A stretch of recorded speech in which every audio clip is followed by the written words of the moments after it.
so evil!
So...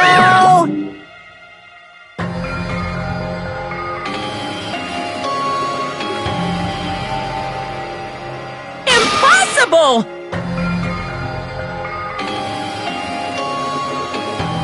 That is...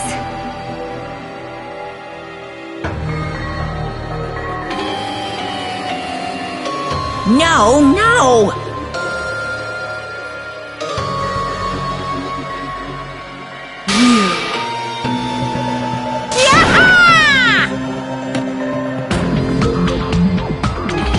Like...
Now then, let's begin with a simple explanation of the class trial.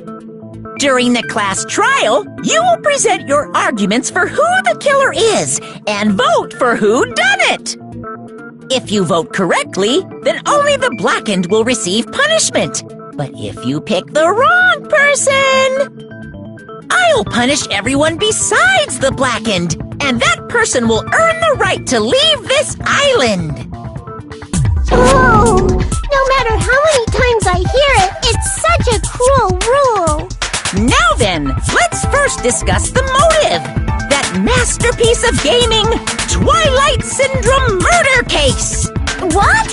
Who cares about that game? The outcome of this trial should be determined by whether or not we find Mahiru's killer. Nevertheless, we shouldn't ignore it. After all, that game is the motive this time. Yeah, you're right. Then let's try discussing that first. I'm sure everyone who's beaten the game already knows that it's based on an actual murder case. Some of us have not beaten that game. Give us a detailed explanation.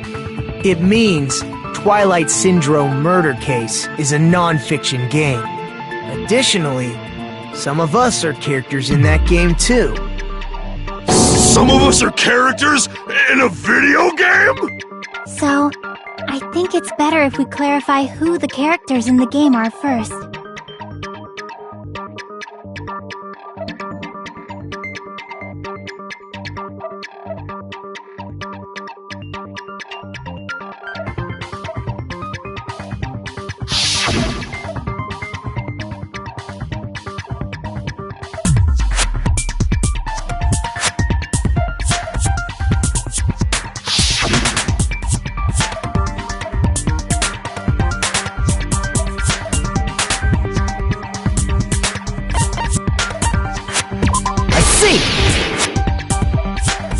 Girl A is probably Nikon Tsumiki. That timid tone. That definitely sounds like Girl A.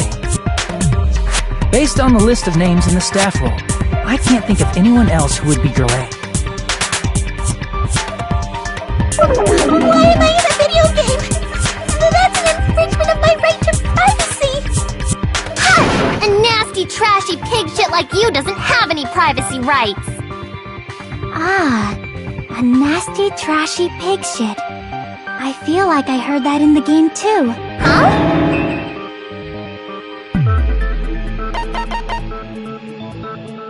I see! Girl B was short and foul-mouthed. She's probably Hiyoko. Short and foul-mouthed? That's like the complete opposite of me! Anyway, let's move on. Next is Girl C.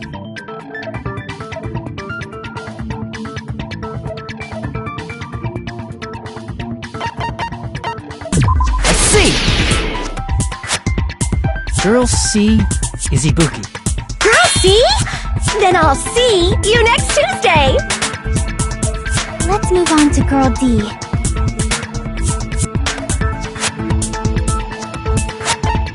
I see! Girl D is Mahiru, the victim in this case. Yeah, that's correct. Let's skip Girl E and talk about Guy F. I see! Aren't you Guy F, Fuyuhiko? Huh. I was in a game? That's fucking stupid. That reminds me. Wasn't there another person whose last name was also Kuzuryu? Another person? It was one of the names on the staff roll. The names were Sumiki, Koizumi, Sayonji, Miyoda, Sato, Kuzuryu, and then another Kuzuryu. Hold on! Why do you keep saying there were two Kuzuryus? It's not like I'm wrong. That's how it's written on the staff roll. Since you beat the game, you probably know what this actually means, right?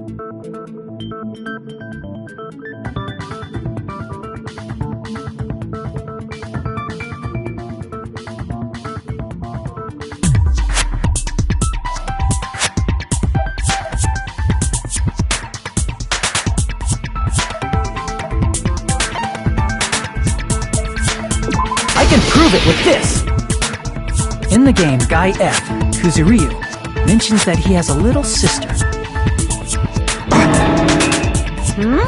What do you mean, little sister? This is what Guy F. said in the game.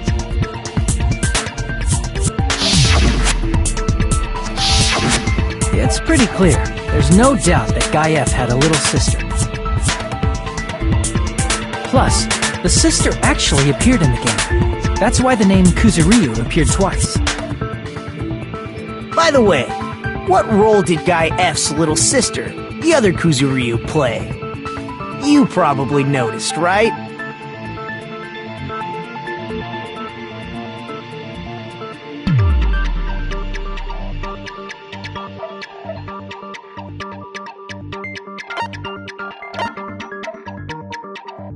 I see! The dead high school girl who was the first victim in the game is the only person I can think of.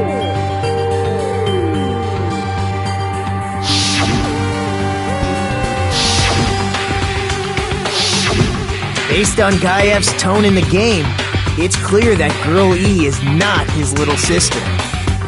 So if the only person left is the dead high school girl, then she must be Fuyuhiko's sister. Why do you sound so fucking happy? That's a winning personality you got there. Winning personality? Are you praising me? I was being sarcastic, dumbass.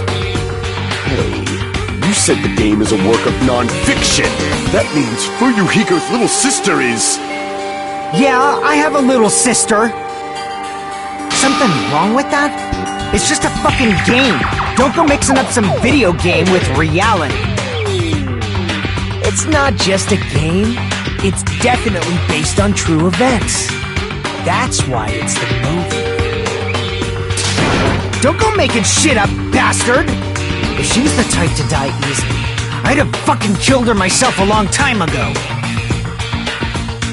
I mean, when I first entered Hope's Peak Academy, she was mouthing off to me as usual and sent me off. It happened just the other day. About that, you're probably thinking like that because you've lost your memories. Shut the fuck up! You be quiet! I see. So you're never gonna accept that that game is based on true events, huh? Okay, I understand your attitude toward this class trial now. Nagito, you seem to be doubting Fuyuhiko a lot. Do you suspect he's the killer? A mystery that easy would make me feel sad. It wouldn't be good enough to serve as everyone's stepping stone. That's why I'd be much happier if Fuyuhiko wasn't the killer.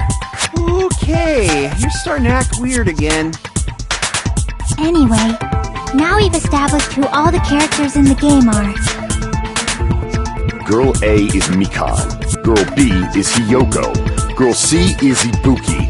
Girl D is Mahiru. Guy F is Fuyuhiko. And the first victim in the game, that dead high school girl, is Fuyuhiko's little sister. That's just a story in a fucking game. If so, then Girl E is Miss Sato. Could it be?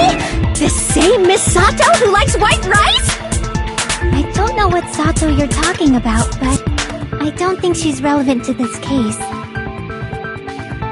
Maybe it's related to Gundam's last name, since they're both really plain names.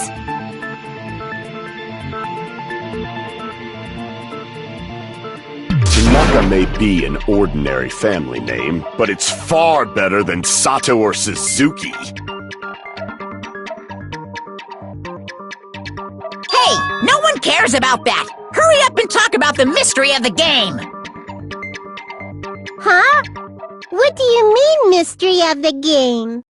My, you don't know. I heard that girl E got killed. What? No way! Is that true?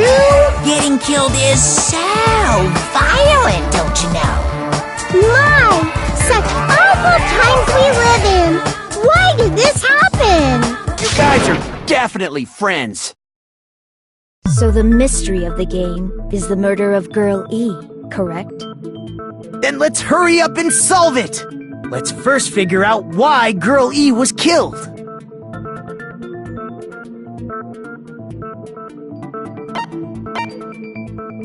I see! The reason Girl E was killed is because she killed the first victim in the game. Which means Girl E was killed as revenge for the dead high school girl. What do you think, Fuyuhiko? Apparently Girl E was killed to avenge your little sister. You're fucking persistent. I don't care what that game said at all. But...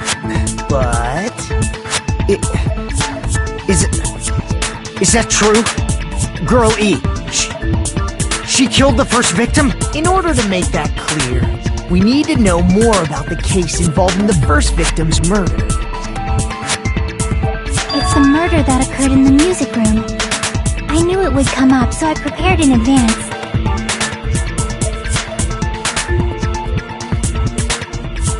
Look, I made a map of the music room's surroundings, which was the stage of the first case. I'm surprised you went to all this trouble. Mapping is second nature to retro game fans. Classic dungeon crawler RPGs have a first-person point of view, so mapping as you play is a basic. We get it! Let's talk about that later so we can focus on the case. Then, I'll start explaining. Girl A, Girl B, Girl C, and Girl D were at the entrance hall when they heard the sound of glass breaking. Immediately, they climbed the stairs to the second floor and headed to where they heard that sound. Girl E was in front of the music room on the second floor, and she confirmed that the sound came from in there. But the door to the music room was locked. So Girl D went to get the key from the office, and when the five of them were finally able to go inside, they found the victim's body, dead from a blow to the head.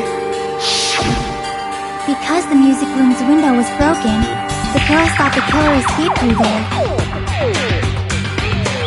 The sound of breaking glass that they heard at the entrance hall seemed to confirm that. Plus, Girl E's school swimsuit was stolen, so they concluded that the escaped killer was some pervert. How does that sound? Yep, an understandable explanation. Just as expected from the ultimate gamer who excels at clearing games. But it wasn't a pervert, right? Wasn't the real killer Girl E? Obviously. Girl E was waiting outside the music room for the other girls after she killed the first victim. Did she lock the music room from the outside? Then she would have totally needed the key from the office. Which means Girl E was hiding that key. We can assume she used it to lock the music room after she left it. But Girl D was the one who went to the office to get the key to the music room, right? By the way, since it was never mentioned in the game, we can exclude the possibility of there being a spare key. You can lock the music room from the inside, right? So from there, Girl E broke the window and escaped. and sprinted to the front of the music room as fast as she could before the others arrived. She would have passed by the entrance hall where the other girls were waiting if she tried to do that. Then forget this! It's not cute to see an old guy sulk. Hey, is Girl E really the killer? We haven't reached an answer yet.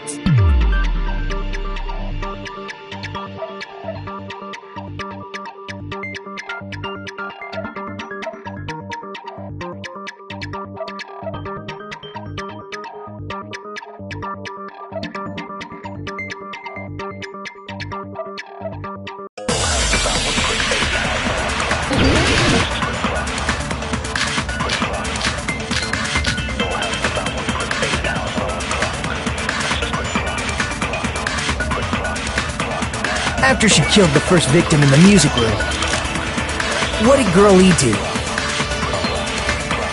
She just broke the window in the music room and escaped outside. So how did Girl E get from outside the school to the front of the music room? To go back to the music room from outside, you need to go through the entrance hall. Plus, at the entrance hall, the other 4 girls should have been there. At the entrance hall, the girls heard the sound of the window shattering. No, that's wrong!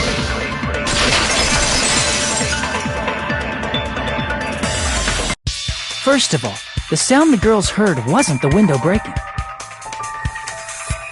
If it wasn't the window, then what broke to make that sound? A vase. Vase? How low can you go? After the murder, a broken vase was discovered in the classroom next to the music room. So the sound of breaking glass that the 4 girls heard wasn't the music room's window. It was the sound of the vase breaking. Probably. Actually, the murder was nearly finished by the time the 4 girls met in the entrance hall. Girl E killed the victim in the music room, broke the window, and went to the office to get the key. With that key, she locked the music room from the hallway, returned the key to the office, and went back to wait in front of the music room. All she had to do was break the vase in the next door classroom as the 4 girls met by the entrance hall. To make them think the murder had just occurred and that the killer had just escaped. So, when the 4 of them ran over after they heard the sound, Girl E acted like she had just rushed over too. I see!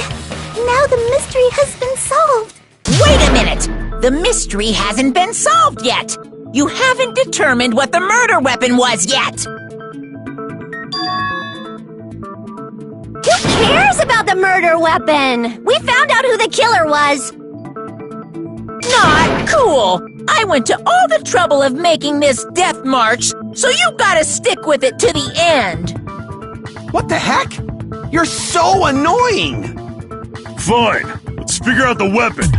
If this keeps up, I'm gonna feel like I need to shit. Which means I'll feel disgusting! You're the disgusting one! The weapon is pretty unconventional. The answer was revealed in the game, though. Now then, will you guys be able to figure it out?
weapon inside the music room, huh? What about broken glass? Isn't the cause of death a blow to the head? Then she attacked her with the fish tank. That's too big to be a weapon. Then the piano. Why are you going even bigger? The investigation conducts universal chaos. It's on that big a scale, too? How about beating her with gravel instead? I agree with that.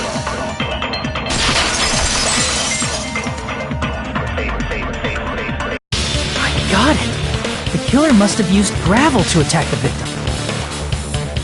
My goodness. I got it right. And I was just throwing things out there. Just as I thought! I'm chosen by the gods! You're not chosen at all, and gravel is impossible. It's too small to be a weapon.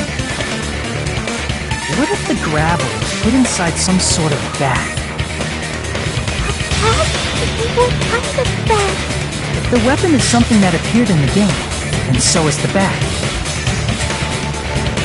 And the only thing I can think of is the school swimsuit. If you tie the swimsuit like a bag and stuff it full of gravel, it'd make an effective weapon.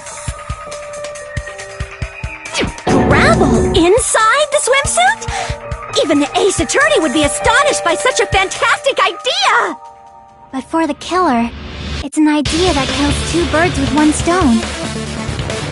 To make people think the killer is some pervert, it makes sense for a school swimsuit to be stolen. And if that swimsuit was used to make an improvised weapon, it'd have to be disposed of later. How about it, Monokuma? Are you satisfied now? This happiness you feel when the mystery you create is solved. Only producers know this feeling of ecstasy. But the real important talk begins now. Girl E had someone who can be called an accomplice. That person was actually Girl D. Girl D. You're talking about Mahiru, right? Huh? Mahiru is the accomplice? What is this? What does that mean? The piece of face that became an important clue in the music room murder. Girl D got rid of it.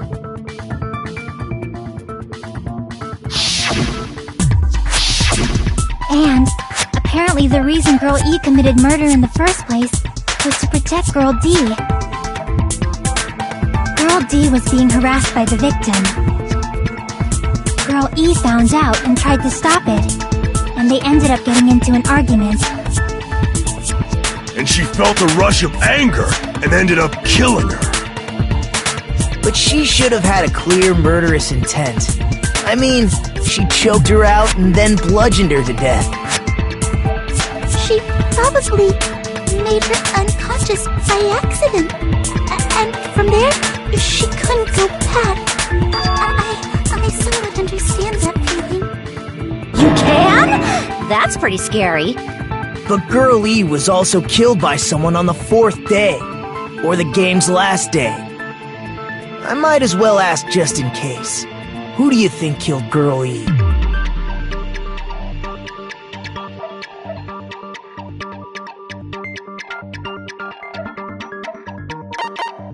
I see! It should have been Guy F.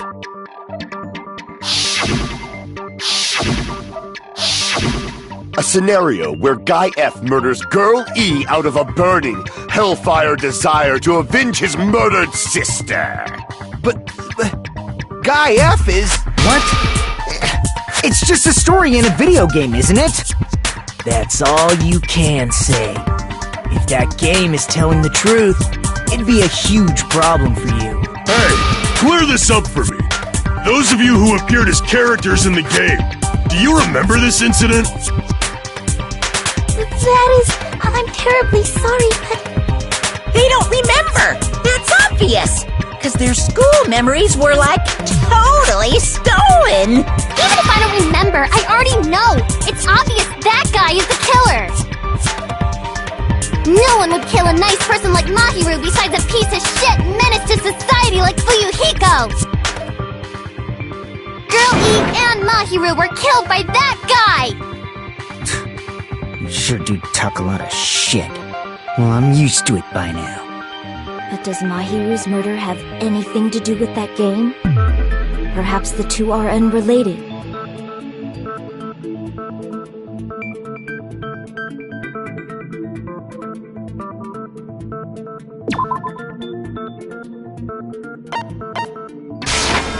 I can prove it with this! I'm not sure the two events are unrelated. At the very least, the killer has definitely played the game. As proof, Mahiru, who was killed in the beach house, and Girl E, who was killed in the game, were both killed by a blow to the head with a metal bat. There's no way we can ignore that connection. Someone must have wanted to split her head open the exact same way they avenged the first victim. Hey, why don't you confess already? You're the one who killed Mahiru, right? You better cut that out right now! There is no way a stupid game could be the motive! You're dumb enough to believe that stupid game, and that's why you killed her as revenge! If you keep making up your mind like that, we're just going to go around in circles. And it's true Fuyuhiko may look suspicious, but don't you think that'd be too obvious? What are you... I mean, there's a possibility that it's a trap set by the true killer. Trap? What do you mean? The true killer played that game, and most likely found out about the relationships between the characters. That person could be using that knowledge to try to set up Fuyuhiko. Are you saying that a completely different killer murdered Mahiru and used the game motive as their cover? Isn't that what happened, Hiyoko? Huh? Don't you understand? I'm saying you might be the true killer. What is this? Like, I can only laugh. What are you even saying, you nasty toilet-clogging bitch?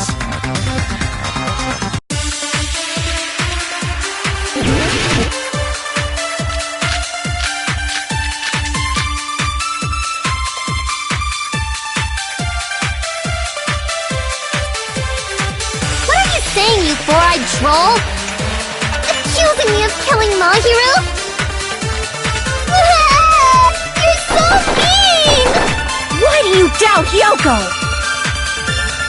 Do you know where Hiyoko was today? She was at the beach house, the scene of the crime. But I didn't go to the beach house!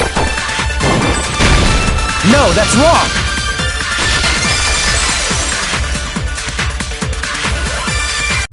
Wait a minute. You should have been at the beach house, Hiyoko. Seriously, I told you I didn't! But these footprints in the sand in front of the beach house, aren't they yours? I don't have such ugly footprints! They're probably Nikon's based on how ugly they are! Don't decide that based on ugliness! They're not Hiyoko's footprints? That's strange. The footprint I collected from your room matches these footprints perfectly. Collected? I never gave you permission to collect that, you nasty pedo!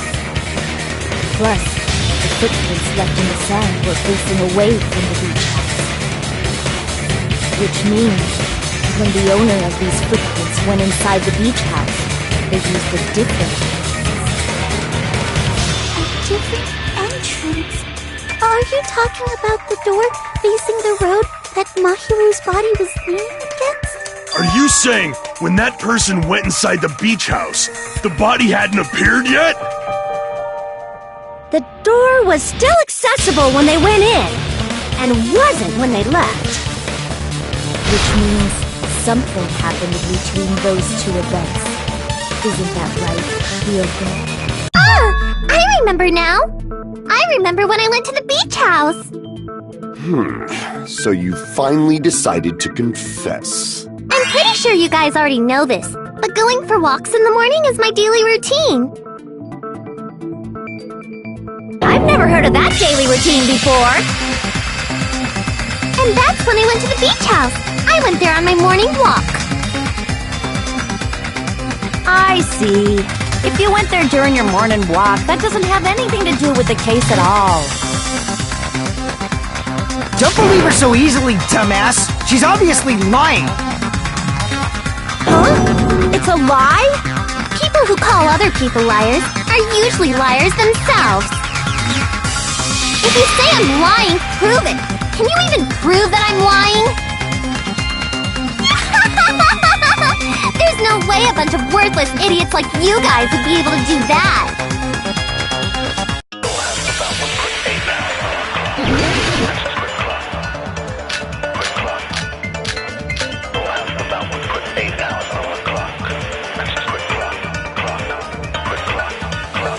I did go to the beach house, but only during my morning walk. I didn't go any other time. Then you didn't meet up with Mahiru at the beach house? Obviously not. Saying I met up with her when I never even saw her? Is this a panel of idiots?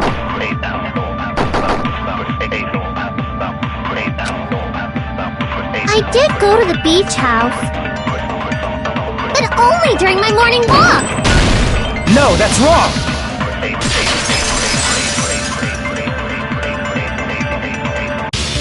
Only during your morning walk, huh? Will you still claim that after we take a look at this letter?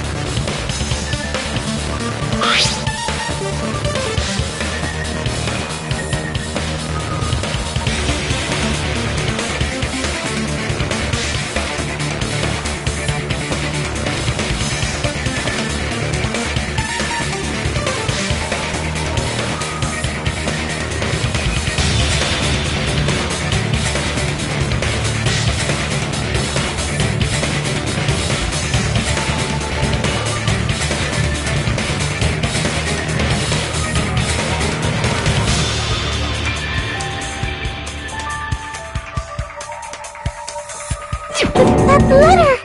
It's the one Mahiru had, right? I see. So Hiyoko was able to arrange a meeting with Mahiru by exchanging letters with her.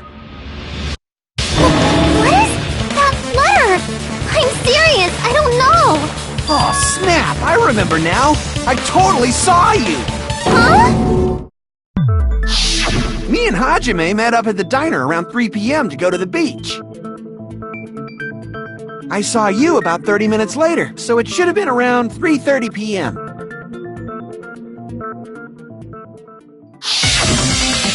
See. So if she met Mahiru at 2:30 p.m., killed her, then ran away afterward, I think 3:30 p.m. is a reasonable time for you to have witnessed Hiyoko. You're wrong! You're totally wrong! Now that you mention it, you also passed by the diner for Yuhiko, so you should have seen Hiyoko too, right? No, I didn't. It's just a coincidence that I passed by the diner. I wasn't even paying attention to the beach house. I went straight back to my cottage after I saw you guys. I didn't see anyone during that time. For some reason, that sounds suspicious too. It's the truth. Deal with it. Just leave him alone. It'd be a waste of time to question him any further. Anyway, that letter in Kazuichi's testimony says it all. You were meeting up with Mahiru at the beach house. Seriously, I don't know. I didn't even write that letter. I'm telling the truth. I really don't know. Is she really crying? Or is she faking it? She's probably faking it. We can assume she summoned Mahiru with the intention of killing her all along. That's why she wrote a letter to let her know where to meet, so the others wouldn't find out. And then you went ahead to the beach house, hid yourself in a specific place, and waited for Mahiru. There's evidence for that, too.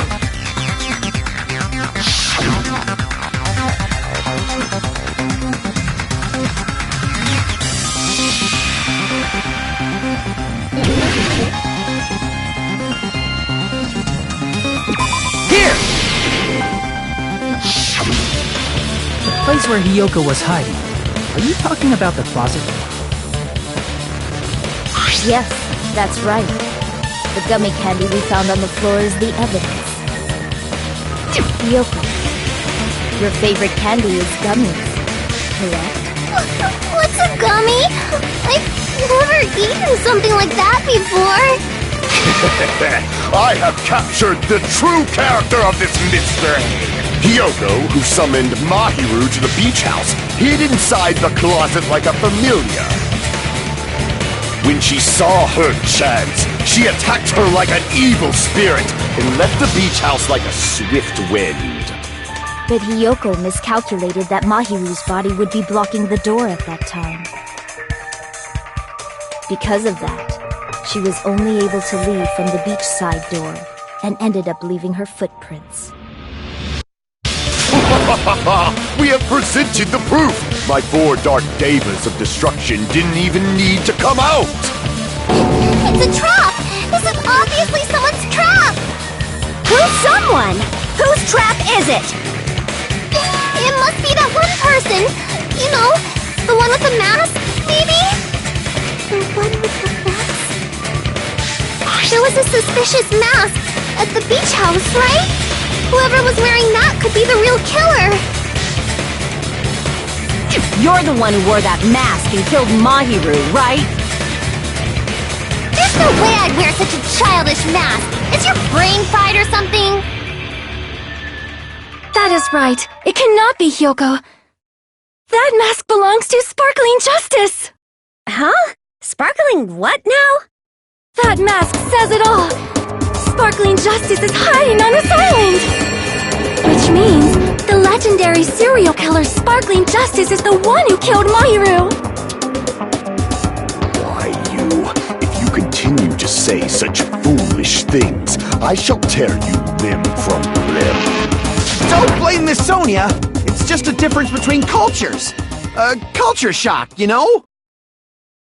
Hiyoko, why don't you just admit it already? You're being unreasonably stubborn! It's all in your head! Oh, why can't you understand? I'm not the killer!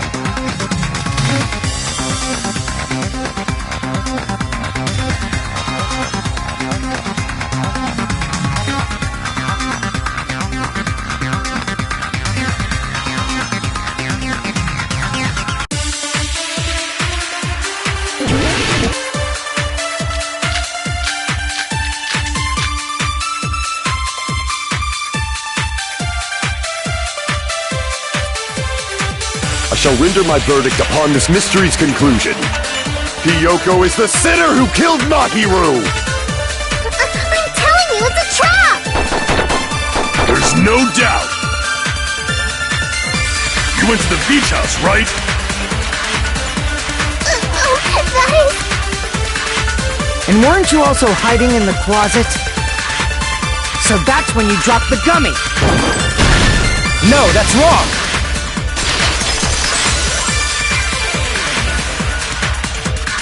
About that gummy, did Hiyoko really drop it? The only one childish enough to eat gummies is that midget over there. You're a midget too, you know. You're the one who worries about never getting taller. It's true Hiyoko likes to eat gummies, but she only eats a specific brand. The brand of gummies you eat only have strawberry, melon, grape, and orange flavors, right? But what about the lemon flavor? The gummy at the time seems yellow, so it obviously looked like it was lemon flavored. Huh? That gummy is yellow? And it's not mine! The ones I eat don't have any yellow gummies! What? That's right. None of the gummy bags in her cottage had any yellow ones. Then we can't assume Hiyoko is the one who dropped that yellow gummy. See? Didn't I tell you? It's definitely a trap! Damn it! Who would set a trap like this? I'll get my revenge! I'm gonna bop you on the head with all my might! Hold on, you little bitch! You think you're in the clear just because of a little dummy?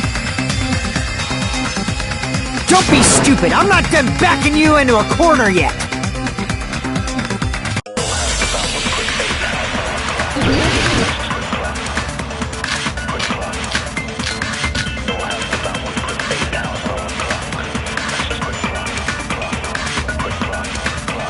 We're not done with Hiyoko yet. There's still a huge piece of evidence left. You're talking about the footprints near the beach house, right? It's true, that's an important piece of evidence. And we can thank Mahiru for it! What does that mean? Mahiru used her last ounce of strength and... No, that's wrong!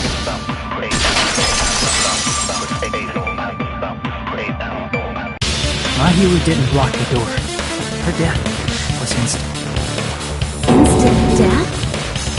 According to my autopsy, yes, there's no doubt that Mahiru died instantly. You keep making shit up.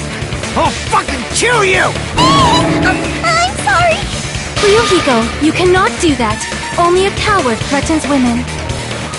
I'm pretty sure her death was instant, too. I mean, her injury was only a single blow. That's why Mahiru isn't the one who blocked the door. Someone else used her body to block it. Someone else? The killer, of course. They're the one who blocked the door with Mahiru's body. That's why there were bloody drag marks left on the floor. But why did the killer block the door? Just ask Hiyoko. She's the killer after all. Seriously! That's not true! Let's assume Hiyoko is the killer. Wouldn't that mean she's also the one who dragged the body? If she handled the body that bloody, I think her clothes or skin would have been stained with blood.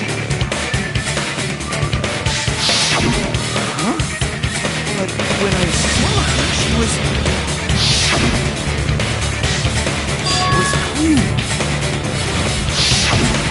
See? I told you I wasn't the killer! Yay! With this, my innocence has been proven! I won't let you look down on me! We haven't decided that yet! Hey, Fuyuhiko. Why do you keep insisting that Hiyoko is the killer? Shut up! I'm telling you, she's the killer! That little bitch is definitely the killer!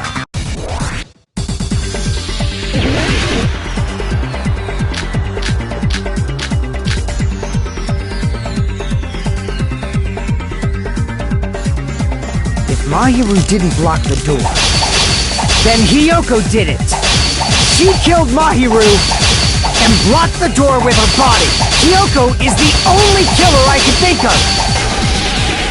If Hiyoko moved the body, then she should be covered in blood.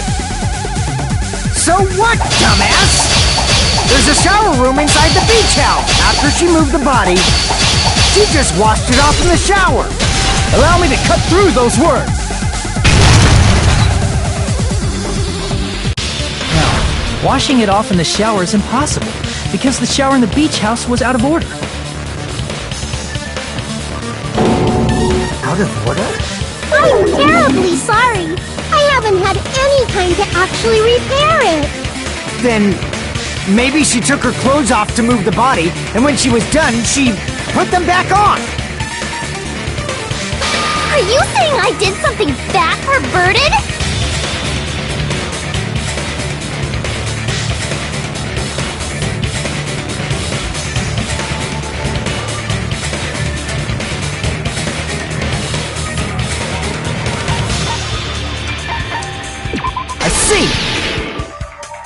Listen to me, Fuyuhiko. Hiyoko mentioned this before.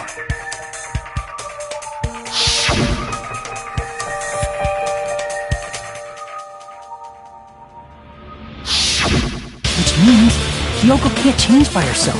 It's impossible for her to put on and take off her clothes.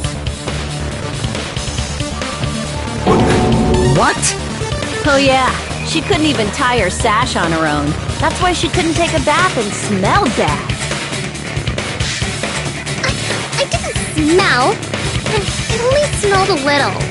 Oh, wasn't changing inside the beach house prohibited in the first place? Yes, if you broke the rules, I'm pretty sure Monokuma wouldn't have kept quiet. Damn right! I'm such a stickler for the rules that even safari park rangers want nothing to do with me! If she didn't change her clothes, then what did Hiyoko do with the blood that got on her? Like I've been saying, the blood wasn't on me in the first place, because I never touched Mahiru's body! Hey, if you think about it the other way around, does that mean whoever was covered in blood is suspicious?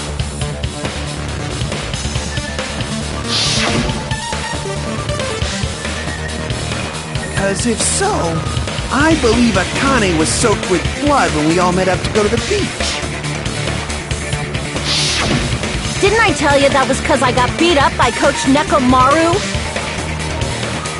I can attest to that. If I hadn't gotten that rough with her, she never would have backed out. Doubting me, of all people. You got some nerve. All right, I'll bend your body in half so you're stuck in a bowing position for the rest of your life. That actually sounds pretty cool. The hell it does! Hey, more importantly, I'm okay now, right? It's okay that I'm not the killer? Yeah, seems like it. See? I already told you. There's no way I'd kill Mahiru. 'Cause Mahiru taught me how to wear a kimono, and she was very, very kind. There's no way I would kill a nice person like her! Why wouldn't you believe me earlier? You guys are stupid! Stupid, stupid, stupid! Hiyoko, please don't cry. Everything is fine now, right? Shut the hell up, pig barf! I hope you get a hangnail and die! I'm sorry for being pig barf!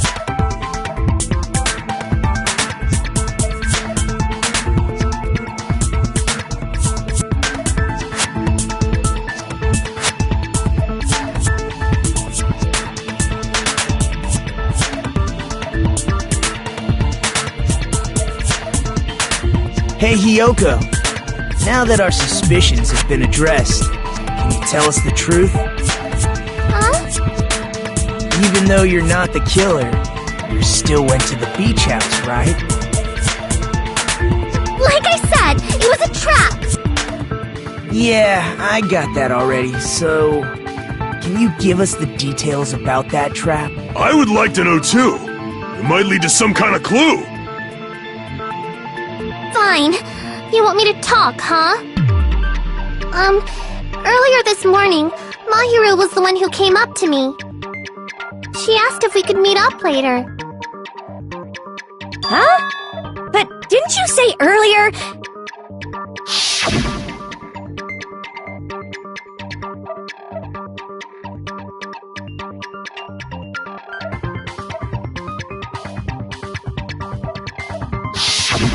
Damn it! So that was a lie? 'Cause I thought it'd be doubted if I admitted it. So I figured it was better not to say anything. So, what was your answer to Mahiru's invitation? I told her it was fine. I mean, I didn't have a reason to say no. Unlike everyone else here, Mahiru was someone I wasn't embarrassed to be seen with. You always have to say something snide. At the time, we were supposed to meet around 2 p.m., but... around noon, there was a letter inside my mailbox. A letter? Yeah, this one.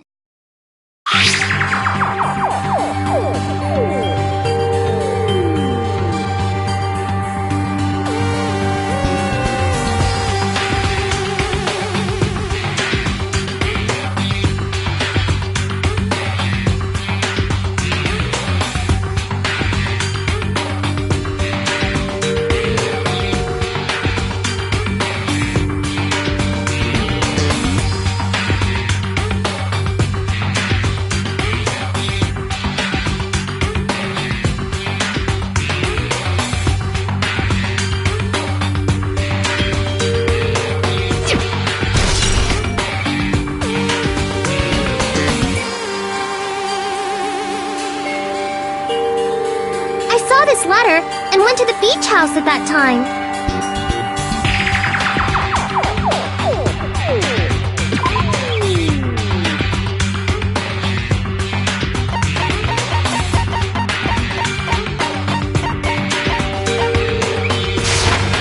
I can prove it with this!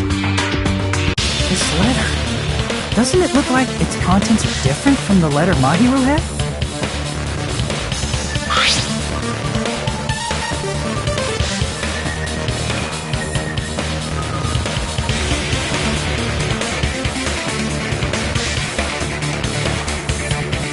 Mahiru's letter said to meet at 2:30 p.m., but in Hyoko's letter...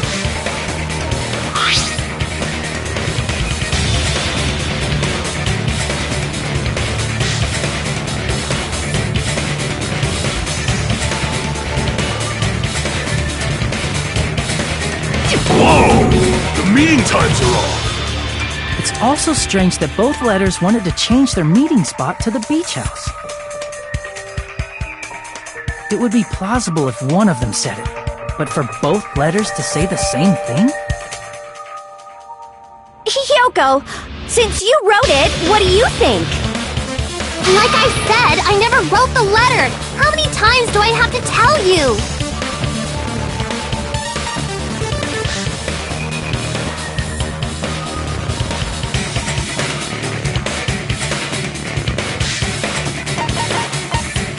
I see! The killer must have forged both letters. The killer forged them so they could manipulate your actions. Yeah, that's how we should think about it. That seems very likely. In fact, if you compare both letters... Confirmed! Just as I assumed, the handwriting is the same. The content of the letters matches too. Like this part. I was going to tell you in person, but I couldn't find you, so I put this in your mailbox. This part. It seems there's someone who wants to interfere with our meeting. And this part. Let's keep it a secret. Until then, let's try not to see each other for a while. The killer forged both of those letters.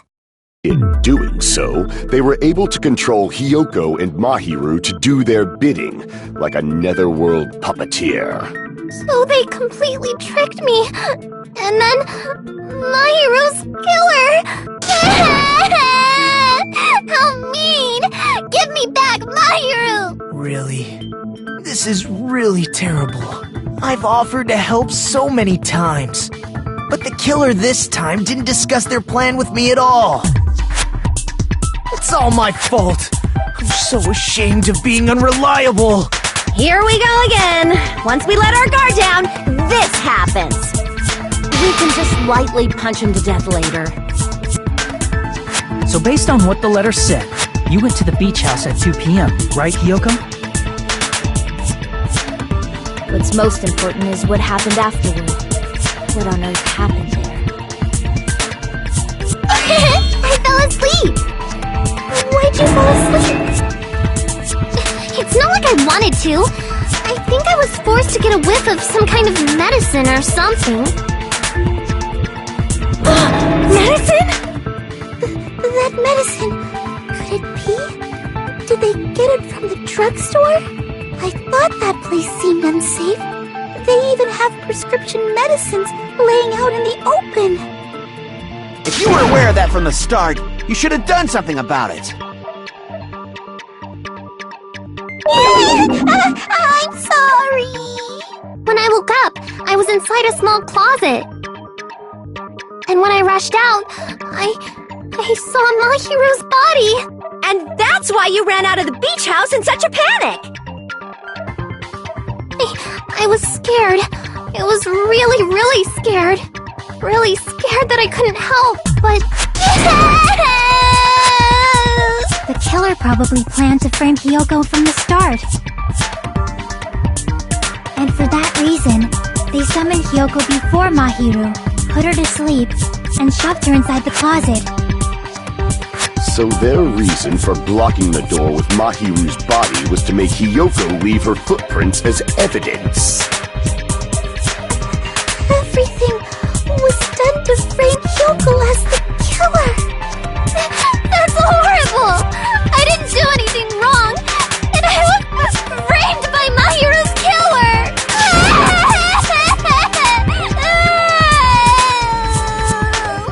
Hyoko, please do not cry. We believe you. Is it really okay to believe her so easily?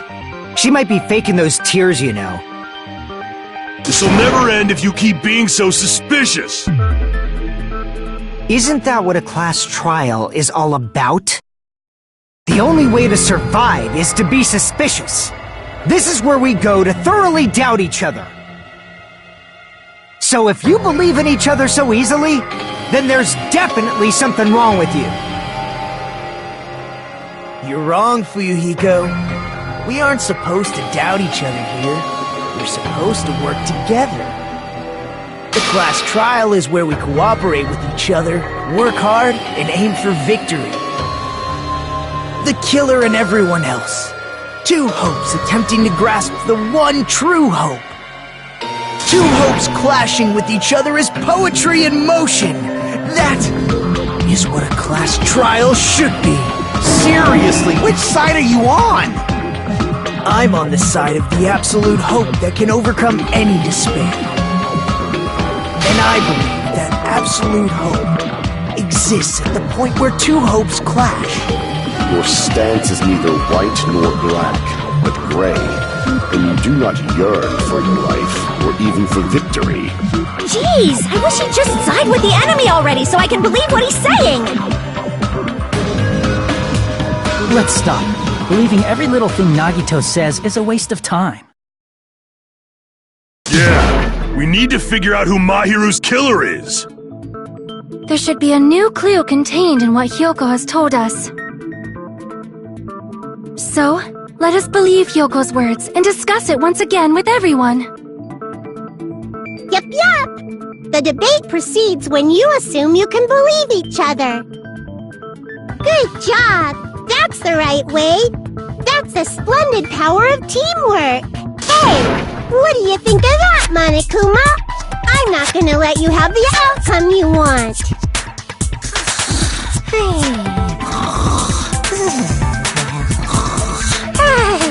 Whoa! He's sleeping! Dumbasses. You bastards don't know anything. If you're stupid enough to trust each other, the only thing waiting for you is the bitter truth.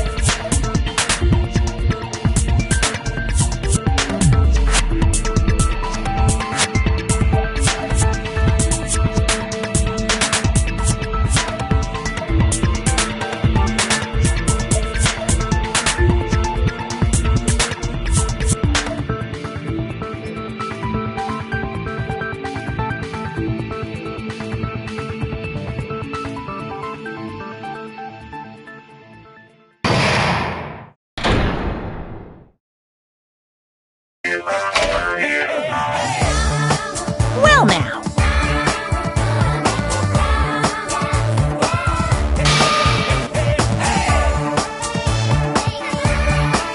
Hey!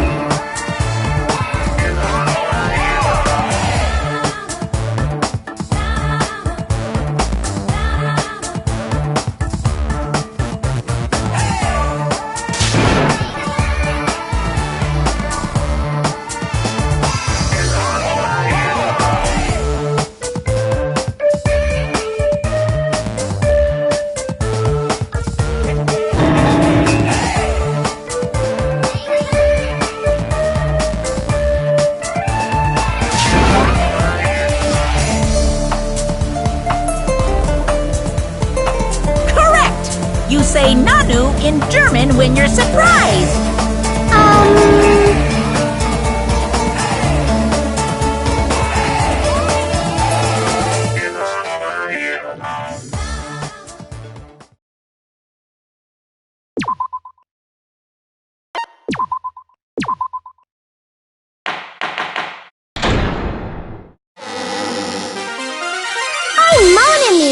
And my heart is throbbing like crazy right now.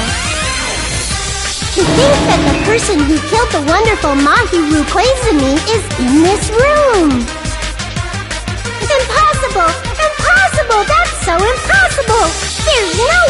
can believe that. Oh, I can't do anything. How annoying. But I'm just gonna believe in everyone. That's the least I can do. Everyone do your best. Don't lose to yourselves. And don't forget to save regularly. Well, now that we've decided to believe Hiyoko, now what? If the killer was luring Hiyoko into a trap, then something that was used there might be a clue. Do you mean the letter? No, it was probably the gummy. Huh? Candy can be a clue? Hey, when you woke up, was the gummy already there? Now that you mention it, I feel like it wasn't. Just as I thought. Just as you thought? If the killer planted evidence while Hiyoko was there, she would have thrown it away if she found it. Which means the gummy was placed inside the closet after Hiyoko fled from the beach house? The killer returned to the scene of the crime? After I left? They wouldn't have to do something that troublesome as long as they hid somewhere within the beach house. That's impossible! There's nowhere to hide! I even glanced inside the shower room as I was running away, but there was nobody there! Then, does that mean the killer came back? I wonder. At any rate, the solution to that problem is connected to what really happened. That's what I think.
all coming together.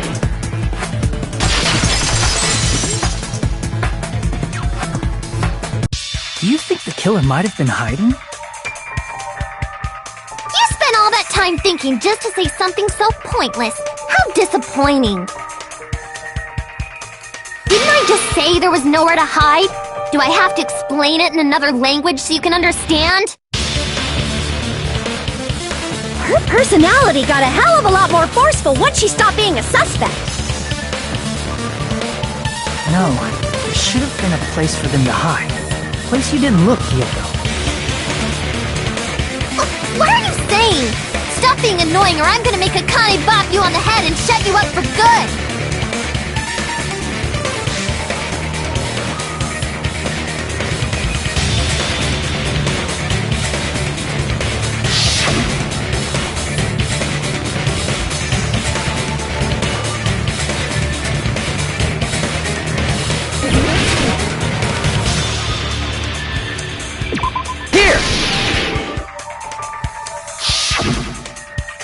The killer was probably hiding in the closet.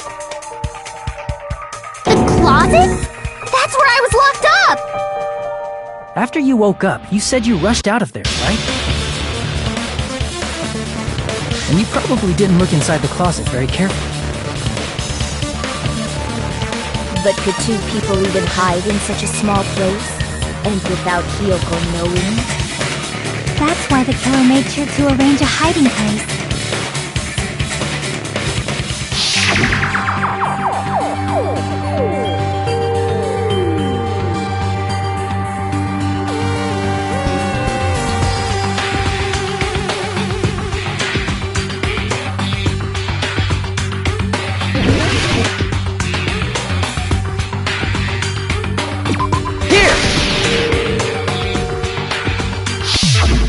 What about the surfboard case in the closet? I'm pretty sure they could have hidden in there. Huh? Inside the surfboard case? But the shelf it was on, it was pretty messy, don't you think? Two surfboards were stacked on the top shelf, and there were surfboards that weren't even in a case. The killer probably did that on purpose to secure a hiding place. Because we haven't been on this island that long, so the closet shouldn't have been that messy, I think. Then, the killer was close to me during that time? Yeah, they were quietly holding their breath and hiding very close to you. It's kind of like in for a penny, in for a pound, so to speak. Don't you mean it's always darkest under the lighthouse? I shouldn't say things I don't understand, like, so to speak. Anyway, the killer hid silently, and after making sure Hiyoko left, they finally left the surfboard case.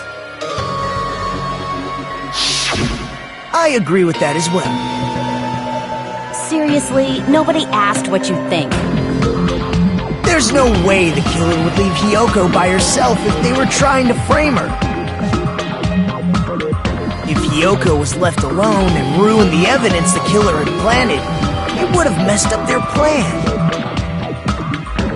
Instead, it makes more sense to think that the killer was hiding in the beach house, watching Hiyoko. Saying whatever you want, even if we didn't ask. Alright, if you don't want to friggin' get punched, just stand still and let me punch ya! Oh, you shut up. Then, grit your teeth. Sorry, Akane. It's not like that. Hey, Monokuma. Can I ask you about something that seems strange to me?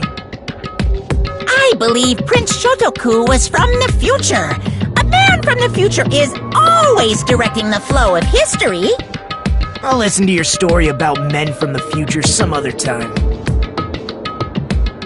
As I recall, the body discovery announcement is made when 3 or more people discover a body, right? Is the killer also included among those 3 or more people? Yeah, that's true, but, well, Something like that is basically what it's supposed to be. You don't sound very articulate. Jeez! You're pretty annoying for noticing something like that! I know it sounds like an excuse, but the body discovery announcement isn't supposed to be used for deduction. It's intended to create a fair trial. It's supposed to let everyone know a body has been found. So you're saying it's unfortunate that I used it for deduction? I understand your excuse, but depending on who actually found the body, it's possible that your 3 or more people rule could be deadly. Well, as long as I keep things ambiguous, I can respond to situations with some flexibility. Flexibility, huh? So what about this time? Is it 3 people including the killer or not? Jeez, fine! You want me to say it? It doesn't include the killer this time, okay? All done. Which means 3 people other than the killer discovered Mahiru's body. What's wrong with that? Nothing. I just thought it was somewhat strange. More importantly, let's get back to our original topic. You're the one who went on a tangent! We were just saying the killer was hiding in the surfboard case, right? And after Hyoko ran away, the killer got to enjoy the simple life of destroying evidence. However, before we proceed any further, there's something we have to make clear. The killer blocked the roadside door with Mahiru's body before Hyoko ran away. But what about the blood? Now that you mention it, that mystery hasn't been solved yet. It's going to be alright. If you guys have come this far, I'm sure you can discover that answer too. Now, let's start the argument, shall we?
What did the killer do with the blood on their body? Maybe they simply washed it off. They couldn't use the shower, right? So washing it off would have been impossible. They didn't have to use the shower. What about the wetsuits in the closet? Maybe they wore one when they moved the body. If they used something other than the shower... What did they do with the bloody wetsuit? They cut it up and floosh. As someone who flushes their shit every morning, I can declare it would definitely clog the toilet! Maybe it's the other way around? Perhaps someone other than the killer moved the body? Maybe they were able to wash it off.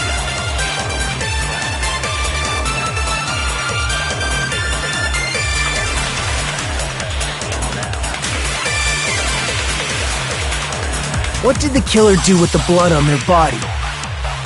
Maybe they simply washed it off. They couldn't use the shower, right? So washing it off would have been impossible. They didn't have to use the shower. Oh, what about the wetsuits in the closet? Maybe they wore one when they moved the body. If they used something other than the shower... What did they do with the bloody wetsuit?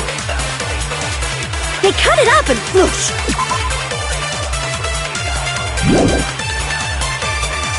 As someone who flushes their shit every morning, I can declare it would definitely clog the toilet! Maybe it's the other way around? Perhaps someone other... Maybe they were able to wash it off. What did the killer do with the blood on their... Maybe they simply want... They couldn't use the shower, right? So washing it off would have been impossible. No, that's wrong!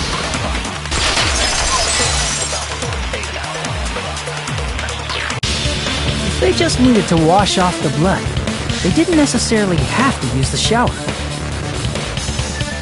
They could have just as easily used something else. Something other than the shower. Like what?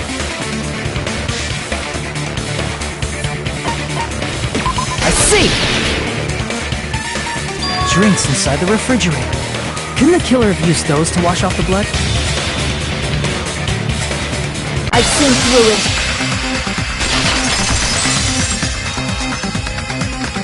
In theory, then, that's impossible.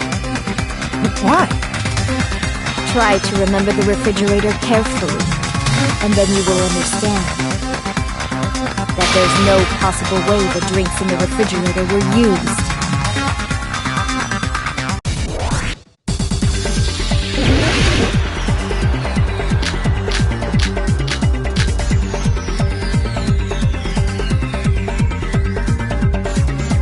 It's true there were drinks in the beach, however, try thinking about it. One bottle wouldn't be enough to wash off the blood.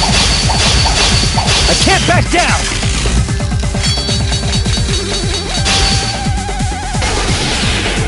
We can't assume they used just one drink. They could have used a bunch of them to wash it off. Didn't I say it was impossible? There were only flavored drinks, but if you use those to wash, the blood won't come off in your body. It will leave an air, especially that alone would raise suspicion.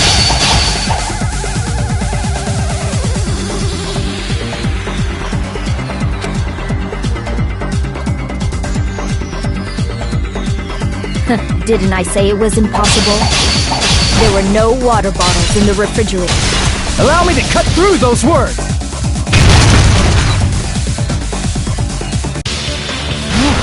There were water bottles inside the refrigerator. How many times do I have to tell you? There were no water bottles in there whatsoever. That was after the incident, right? But before the incident, there were water bottles in the fridge. And the killer took all of those water bottles and used them to wash the blood off their body. So you're saying the water bottles were gone? Because they were all used? That's a logical fallacy. It's not a fallacy. There should have been evidence inside the trash can. Evidence like a lot of thrown away plastic water bottles. Isn't that right, Chiaki? Oh, you're right. These bottles look like they may have been filled with water. Well, now that you mention it, when I went to the beach house a few days ago, I feel like I drank one of those plastic water bottles. Huh? You should have said so sooner! Then, the plastic water bottles were used in place of a shower. Dousing your body with lots of water bottles is such a simple and easy to understand explanation.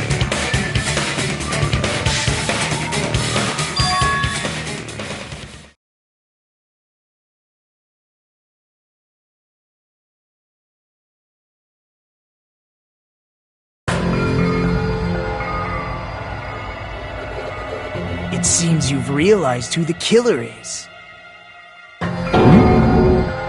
See? Just as I thought.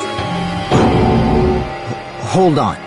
You know who the killer is? Is that true? Let me ask. Who might that be?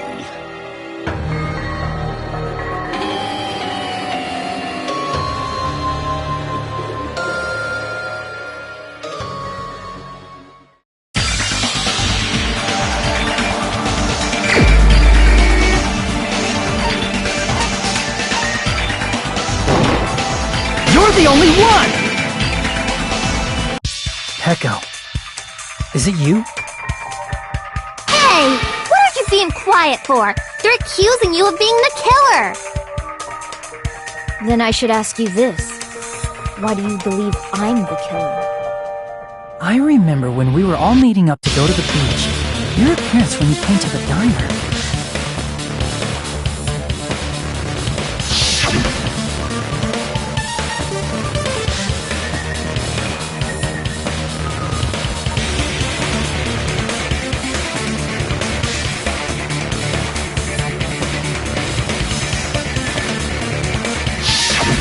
If the killer really did wash the blood off with water bottles, they'd have to drench their entire body. But there were no towels in the beach house, and it would have taken a while for the water to fully air dry. So you said you went swimming so you'd have a cover story. Don't just stay silent! Say something! Hold on, you bastard! You saw her at the diner! You never saw her near the beach house, right? So maybe she really was swimming! No one even saw her swimming. No. I saw her. Huh? After I ran into you bastards at the diner, I crossed paths with her on my way home. So there's no doubt. She would have arrived at the diner from the opposite direction of the beach house. Hold on, that's strange. Didn't you just say this earlier?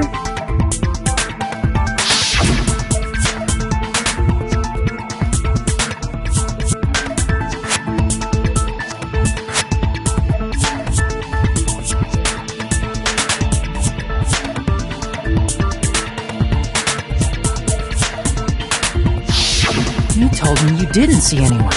Don't try to tell me you forgot about that.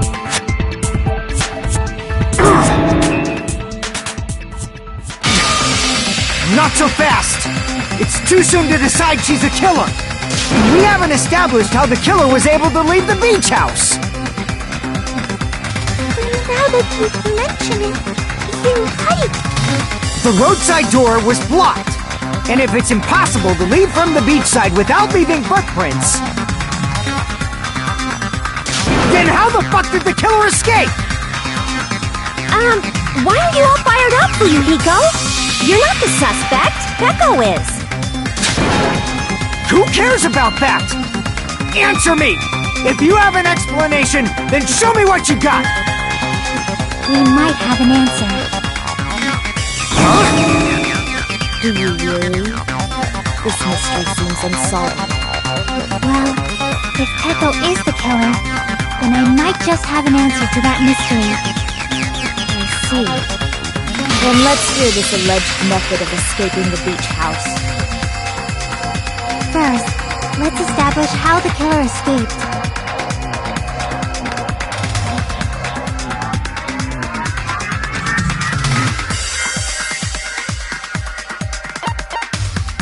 I see! If the roadside and beachside doors aren't an option, the only other thing I can think of is... Well, nothing really. Except that small window in the shower room. Huh. Don't you know how high that window is? There's no way Peko could have reached it! But what if, for instance, she got help from someone? She might have reached it by riding someone's shoulders, but then that person would have been left behind. Is it possible an object was used? A rope, for instance? And what happened to the rope after they used it? And don't say something stupid like they threw it outside! Of course not! That would violate the school trip rule!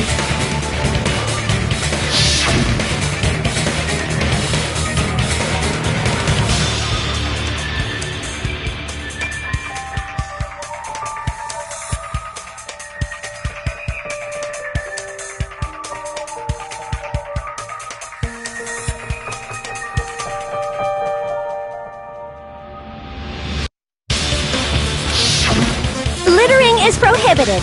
Even if it might be evidence, rules are still rules. You see? There's no way they'd be able to escape from that window. No, they just have to use an object. Chiaki, don't fall asleep on us! We just said they couldn't use an object! You did? I thought you were saying they couldn't dispose of an object. I see! You don't have to throw it away if you can just hide it somewhere on your body. Huh? Heka was wearing a swimsuit, remember? Where would she even hide an object? And if you say she hid it in her special place, I'll stab you in yours! No! Please don't be violent!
Heko, you carry that bamboo sword on your back at all times, right?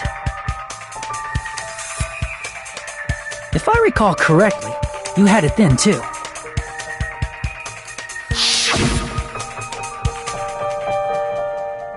Despite the fact that you had a swimsuit on, you were still wearing your bamboo sword.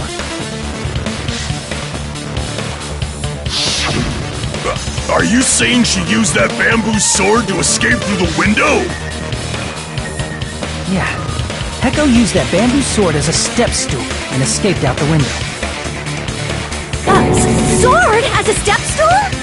You see? I knew it! I knew it was a ninja! Didn't I tell ya? A ninja could have climbed that easily! Ninjas know a climbing trick where they lean their sword against a wall and use the handguard as a step stool. Wow! Just like a Japanese ninja!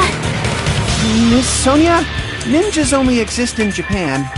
Well, it is a bamboo sword, but I'm sure a slender girl like Peko could easily use it to climb.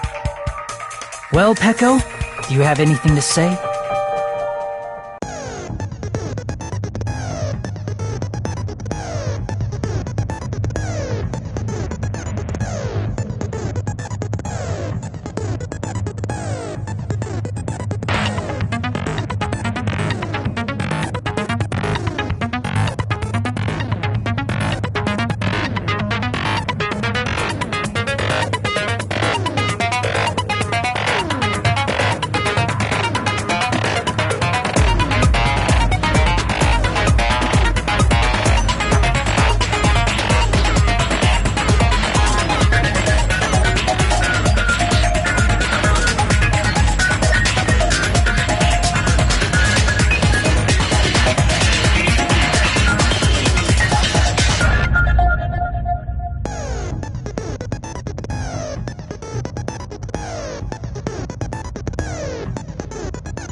You're saying she used her sword as a step stool and went out the fucking window?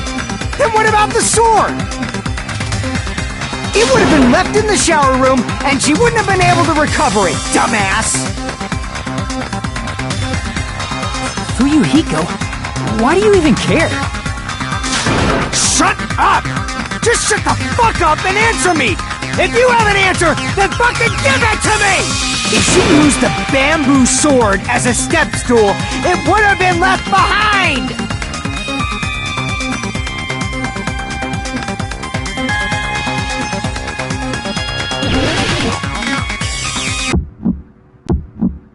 Got proof, you bastard? That's obviously impossible! Shut up! Shut up! Don't fuck with me! Got proof, you bastard? Shut up! Shut up! Don't fuck with me! Got proof, you bastard? That's obviously impossible! Bastard! Got proof, you bastard? I'll sell your fucking organs! You're pissing me off! You're pissing me off! Bastard! Shut up! Shut up! Shut up! Got proof, you bastard? That's obviously impossible! Shut up! Shut up! Don't fuck with me! If she used the bamboo sword as a step stool, it would have been left behind! Got proof, you bastard? Shut up! Shut up! Shut up! Don't fuck with me! Got proof, you bastard? That's obviously impossible! If she used the bamboo sword as a step stool, it would have been left behind! This is the end!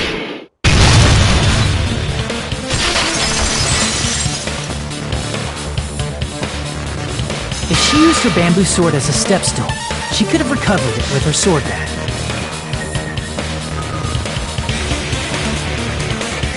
When she leaned her sword against the wall to use as a step stool, she tied her sword bag to it.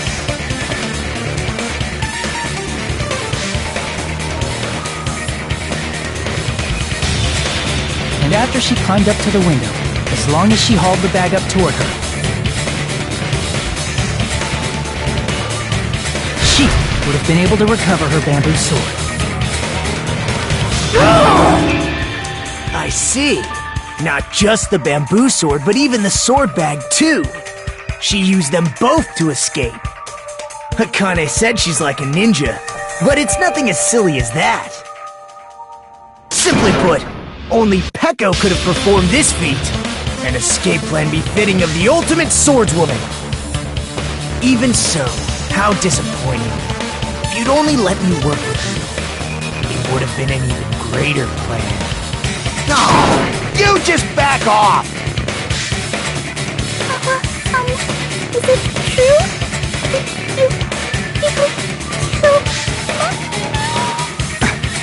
Hold on! You're just making assumptions! You don't have any proof. I won't accept this unless there's proof! Got it, you bastard? It's fine. Huh? I said it's fine. Saying anything more would just be an exercise in futility.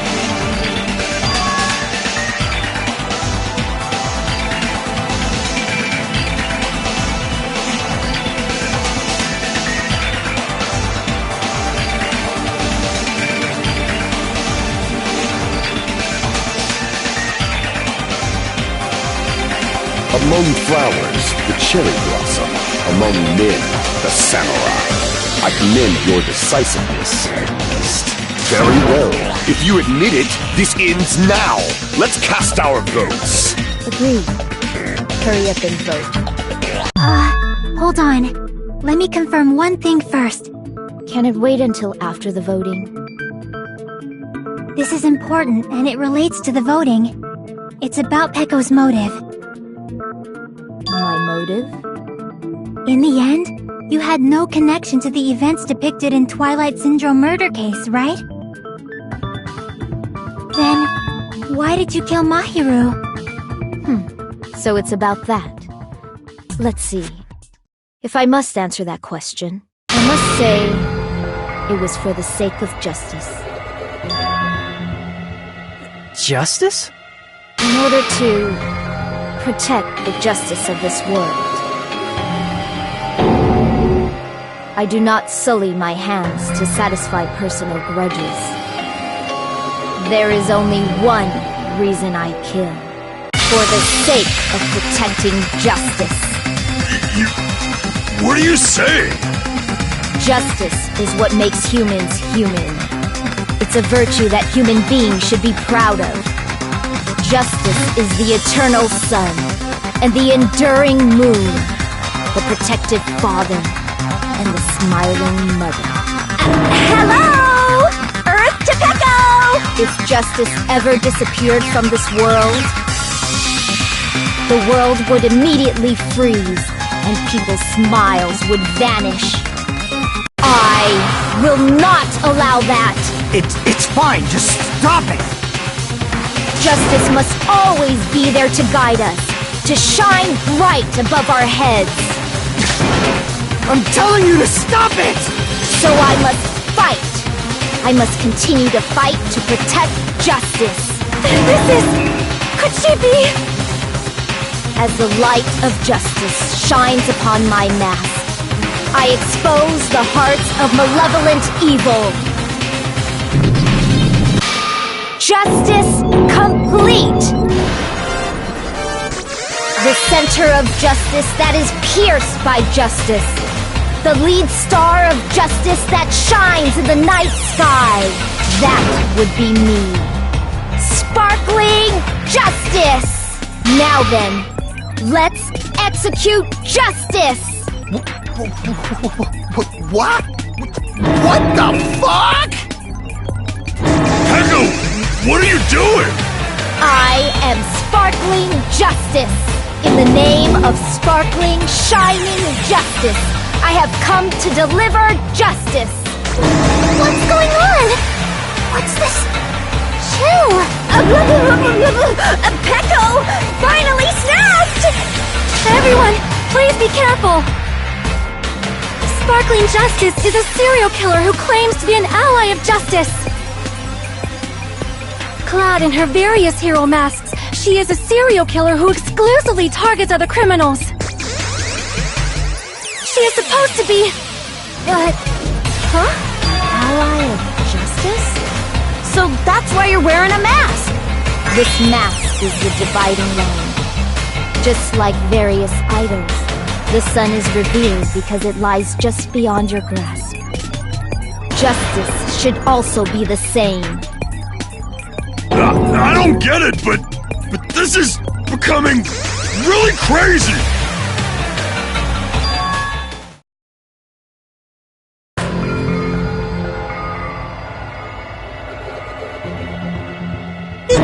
This is turning out to be a surprising turn of events!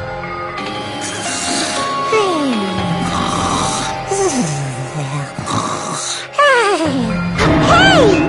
Now's not the time for you to be sleeping! Take a look! It's a killer!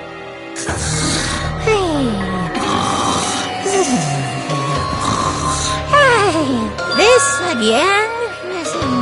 Huh? Sleep talking? So what's your answer to my previous question? Why did you kill Mahiru? This world must always be bathed in the light of justice. I must not allow even one shadow. Evil must be eliminated immediately. No matter what, I must not overlook evil. Evil? Are you saying Mahiru is... If you knew about that incident, then you must have played the game. Am I right? And because of that, I was able to find the killer's accomplice hiding on this island like a sewer rat. Then, the reason you killed Mahiru was...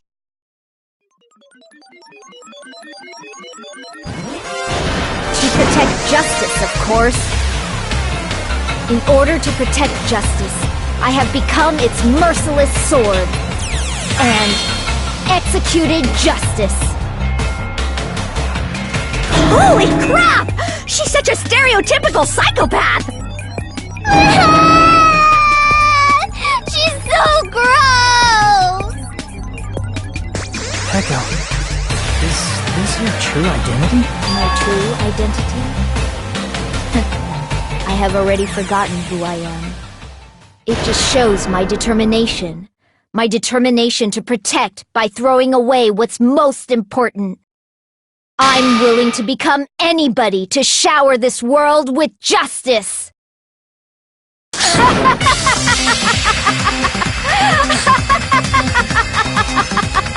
Oh! I can't stand this anymore! Let's just end this farce already!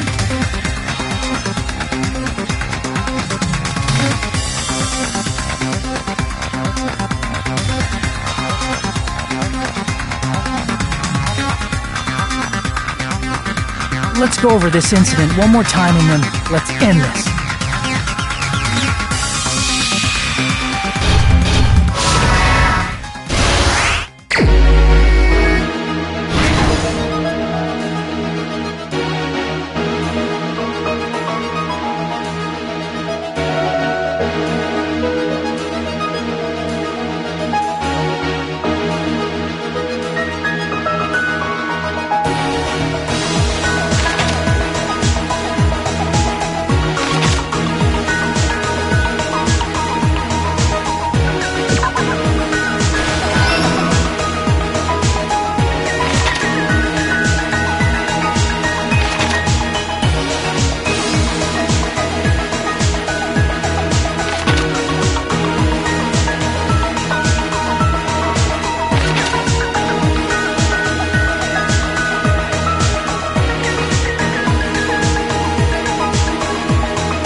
Everything that happened in this case. The incident began this morning when Mahiru spoke to Hyoko.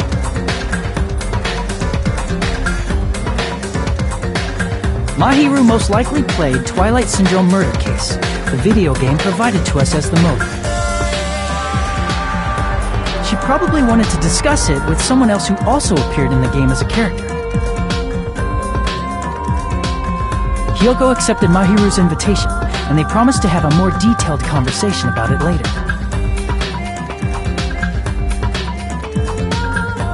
However, someone else overheard their exchange.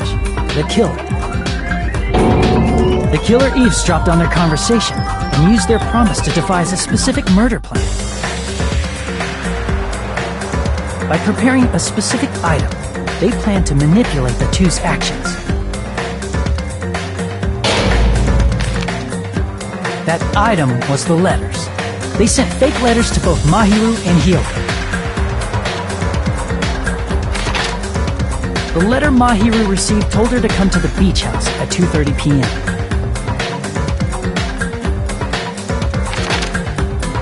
And the letter Hyoko received told her to come to the beach house at exactly 2 p.m. By providing different times, the killer was able to lure them to the beach house separately.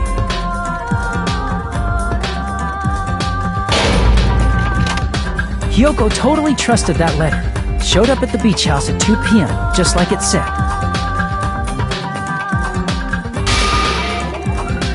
And was drugged into unconsciousness by the killer lying in wait.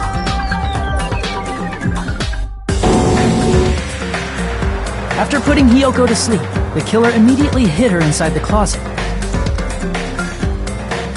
so they could frame her as the killer later. At 2:30 p.m., Mahiru arrived at the beach house. She was completely unaware that she'd been targeted for murder. Approaching her from behind, the killer struck the defenseless Mahiru with a specific weapon. The metal bat that was left at the scene of the crime.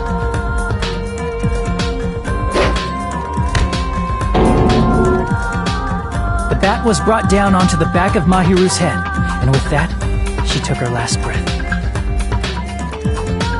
According to Mikan's autopsy, Mahiru died instantly, so she probably never knew who killed her. With that, the killer achieved their goal of killing Mahiru and began to tamper with the crime scene.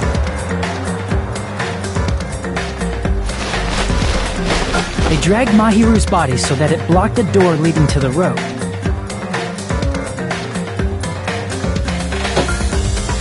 Also, the mask found at the scene of the crime was something the killer personally left. I'm not really sure why. My guess is it's something similar to a calling card. That's how the crime scene we discovered was created.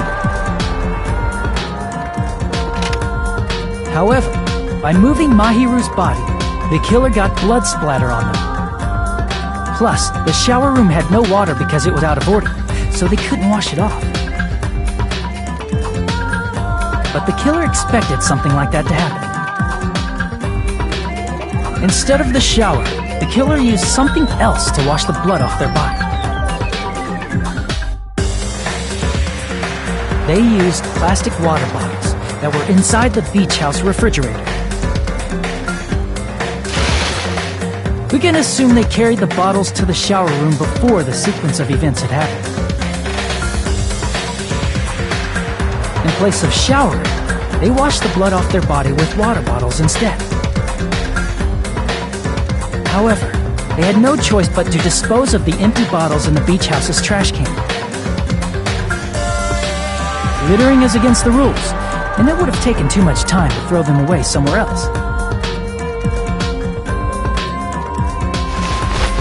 After the killer washed off the blood, they hid in a specific spot inside the closet Hyoko was in.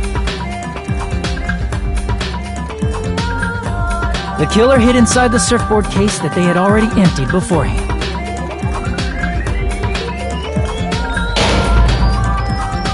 After some time had passed, the sleeping drug used on Hyoko wore off, and she woke up. I can imagine how badly Hyoko must have panicked when she came out of the closet. I mean, she made plans to see Mahiru, who lay dead right in front of her. From the shock and panic of being considered a murder suspect, Hyoko fled from the beach house. Because of that, she left footprints in the sand. Everything was a trap set by the killer to frame her. After Hyoko left, the killer finally came out of the surfboard case and placed a gummy that they brought with them to shift our suspicion toward Hyoko. Ironically, placing that gummy is what helped clear our suspicion toward Hiyoko. Finally, the killer began preparing to escape from the beach house. They couldn't risk leaving their footprints in the sand, so they escaped the beach house using a different route. The small window in the shower room. However, that window is rather high up and can't be reached easily, which is why the killer used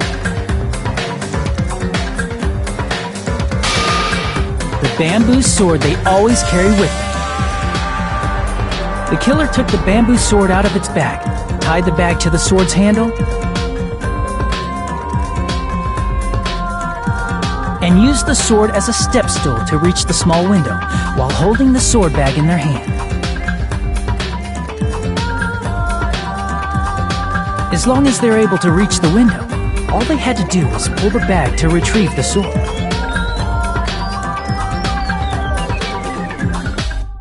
And so the killer left the beach house and appeared before us as if nothing had happened. But their wet hair and swimsuit didn't dry right away. There also weren't any towels at the beach house. So when the killer met up with us, they said they had been swimming for a while as an excuse. So how about it? This is the truth behind the incident you caused. Isn't that right, Peko Pekoyama?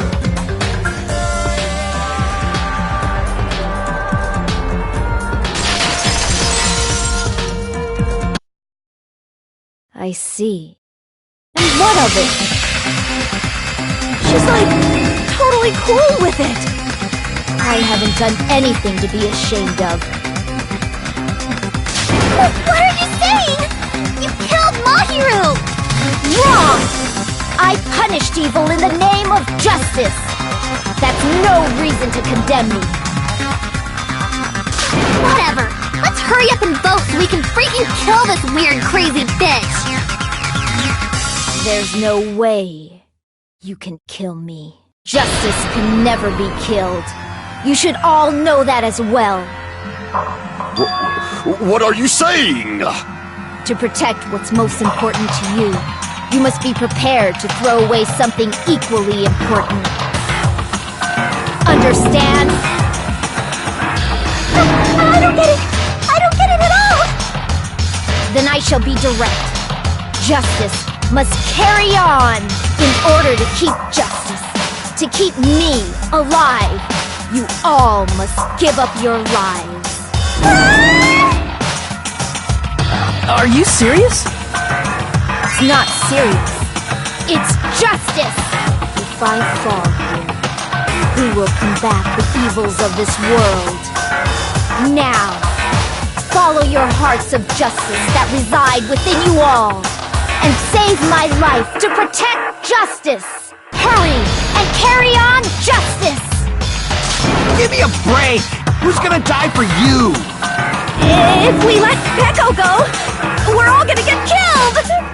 For the sake of grand justice, a few sacrifices are unavoidable. A few sacrifices? Yes! Don't worry. The justice that you give your life to protect will never go to waste. I can't stand her anymore! Let's vote already and execute her! However, before we do that... Onokuma, the vote! Hurry up and let us vote already! I'm awake! We finally woke up! I heard your story! Well, I wasn't listening, but who cares? Now then, please pull the lever in front of you and cast your vote! Who will be chosen as the blackened? Will you make the right choice or the dreadfully wrong one? Such heart-pounding excitement!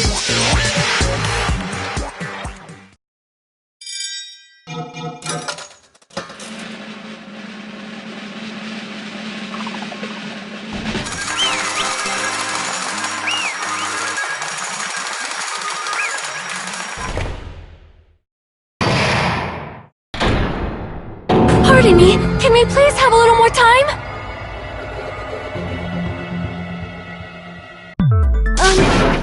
Pardon me. Can we have a little bit more time? Please let us continue our discussion. Continue our discussion? But isn't the voting over? Yes, but I cannot help but feel strange. Something about this is definitely strange. Strange? What do you mean? There's no doubt that Pecco is the killer. That is true. However, As a serial killer enthusiast, you're wondering if Pecco is really sparkling justice, am I right? Hey, Miss Sonia isn't a serial killer enthusiast. She just has a little more passion about them than most. That makes her an enthusiast! Honestly, it felt strange to me too. I mean, there's a distinct difference between what we know about sparkling justice and Pecco, right? distinct difference? You know, Sonia described sparkling justice like this. Justice complete! The center of justice that is pierced by justice! The lead star of justice that shines in the night sky! That would be me! Sparkling Justice!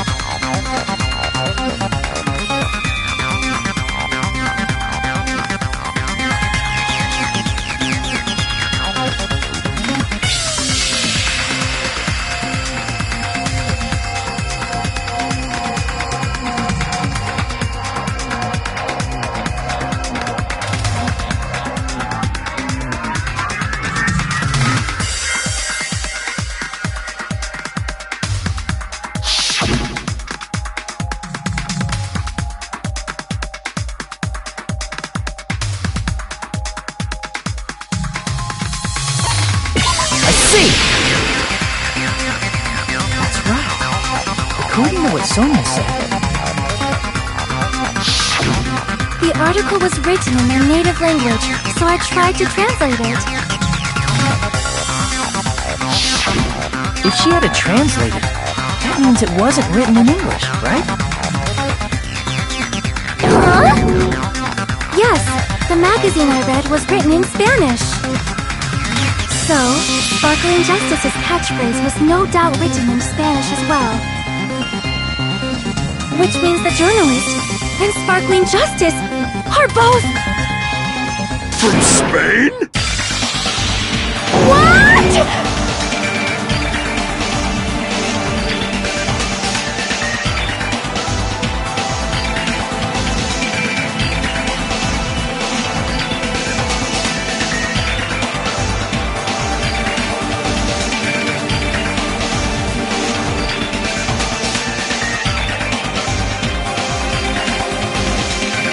Pecco, you're not sparkling justice. There's no way that's possible. Or, if you insist that you're sparkling justice, can you try saying that catchphrase in Spanish? Would you be able to do that? It appears that the time has come for this mask to come off. However, that's perfectly fine. It's no longer necessary. And even if you find out now, it's too late for you all to do anything about it. My duty has already been finished. My duty as a tool has already been completed in full. Uh-huh? Looks like she's back to normal? That mask has fulfilled its purpose, just as I have. What do you mean? Fulfilled its purpose? Too late? What are you getting at? Now that you've already cast your votes, is what it means. Hey, be clearer! We're asking you what your purpose was! I have no purpose. I am just a mere Tool? What do you mean? She called herself a tool, which means someone else used her then? Of course. The tool cannot do anything on its own. I see. I finally understand. Well, I did have a sneaking suspicion all along. What do you mean? I mean, besides Peko and Kyoko, someone else was also at the beach house. Someone else? There is proof that establishes that fact. Try to remember it.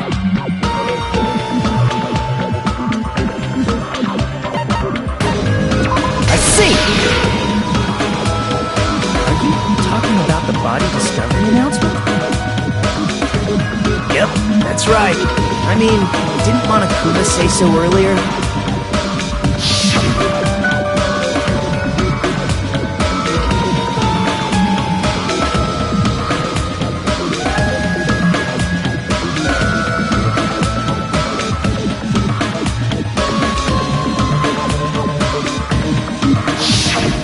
That announcement is made when at least 3 people discover a body. And in this particular case, the killer, Peko, is not one of those 3. If that's the case, it would mean only Hiyoko and Kazuichi discovered the body, but... I see. That leaves us 1 person short. So that means there was one more person in the beach house! Plus, the fact that Monokuma tried to hide that truth from us by being flexible with his own rules. That's such a vital clue that it could alter the outcome of the trial. Like an accomplice, for example. No, it's not it. Huh? Am I wrong? Yes, from your basic way of thinking about it, you are wrong. Didn't I tell you? I'm just a tool. That means I'm just a simple tool to be used by that person. Therefore, that person would have the strongest motive out of anybody else here, right?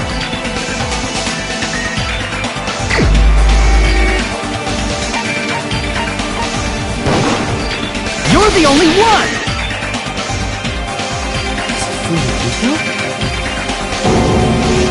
I see. Now I finally see the connection. The connection between the motive and the incident. But even if it's the motive, it's just a game, right? There's no reason to believe it's even true. Would you call a game like that a strong motive?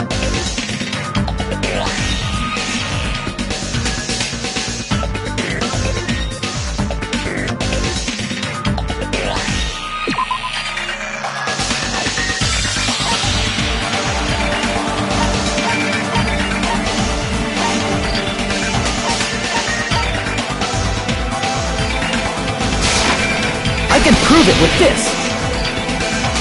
I didn't think it was necessary to confirm it if it didn't have anything to do with Mahiru's murder, but... There's no doubt that game is based on actual events. That much is clear if you saw the ending prize. The photos awarded for beating the game are not actual in-game screenshots. They're all actual photos, with the surrounding scenery cropped out.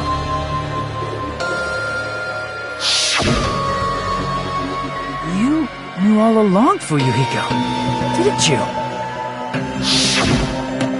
You knew whether or not the first victim in the game was actually your little sister, right? Because whoever beat the game first received the ending prize.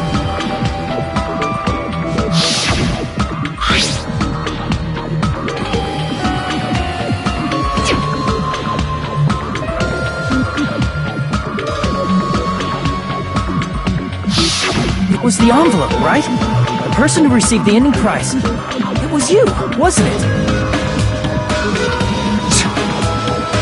If you were shown a photograph of your sister's dead body, you'd have no choice but to believe it. Even so, you wanted to deny the truth. That's why you sent those photos to Mahiru to confirm it. Hey! Why are we talking about Fuyuhiko? Who cares? 'Cause Peko is the killer, right? But he already voted! That's why I told you. You're all too late. As I said before, I exist as nothing more than a tool. I had no motive for killing Mahiru. No reason to kill. Not even the will to kill. I was simply used as a tool. As long as I am a tool, I cannot defy my orders. Hey! What's going on? Can anyone give me a simpler explanation? It means I'm not the killer. The true killer, who used me as their weapon to kill Mahiru Koizumi, was Fuyuhiko Kuzuryu. What? What the hell?! I see. That's what you were aiming for all along. No, I have no aim. But my young master does. My young master planned this from the start. Young master?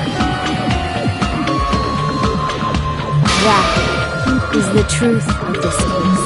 I'm sure you realize it by now, but it's too late. You cannot undo the vote. That's a problem. If Pecco's allegation holds up, that means our vote was incorrect. In that case, the person who gets to live is... Just... me? That's nuts! No matter how you look at it, that's completely insane! How would Pecco be a tool in the first place? Pecco is a legitimate human being! That's not for you to decide. It's for Monokuma. The votes have been cast. All we can do now is wait and see what Monokuma decides. What the hell?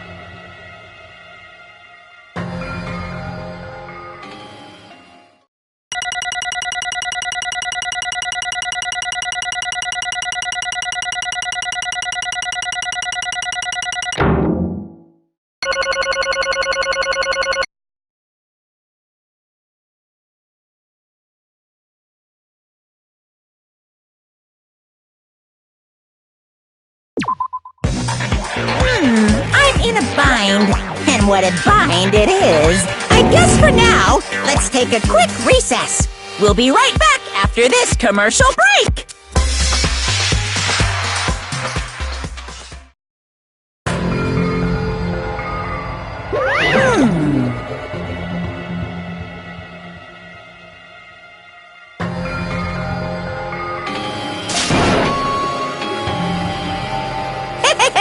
Sorry.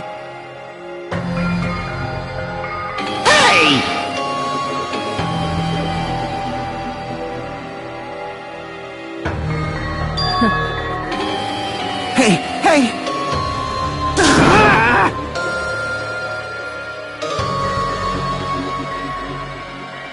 Well...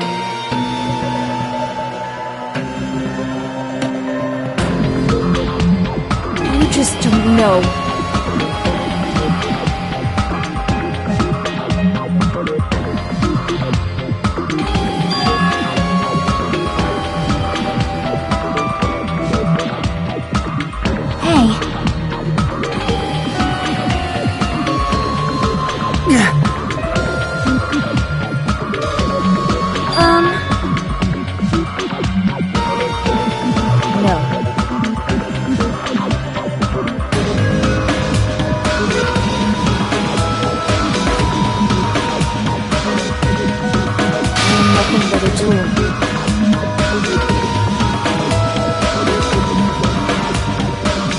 What?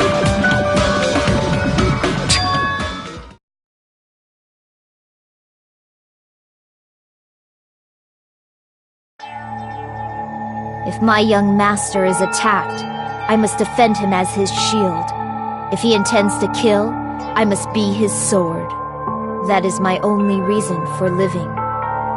Before I am human, I am my young master's tool, first and foremost. Until this body of mine can no longer move, I shall fulfill my duty until the very end. That is...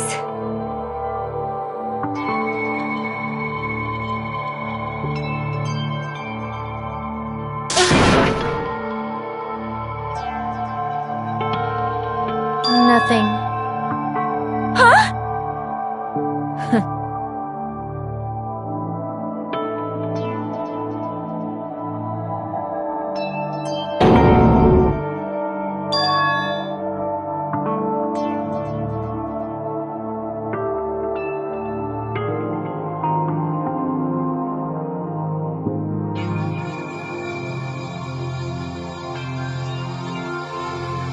fiend?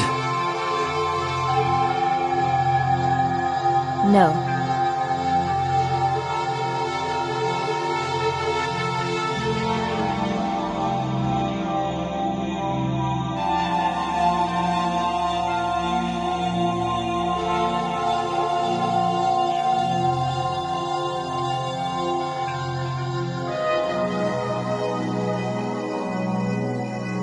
I am nothing but a tool.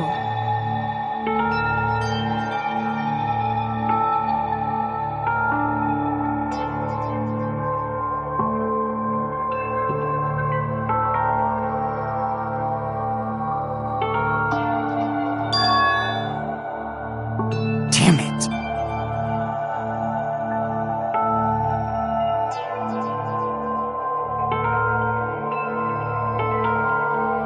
Damn it!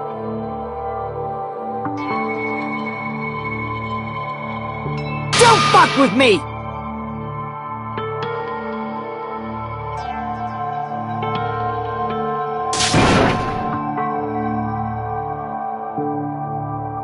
You...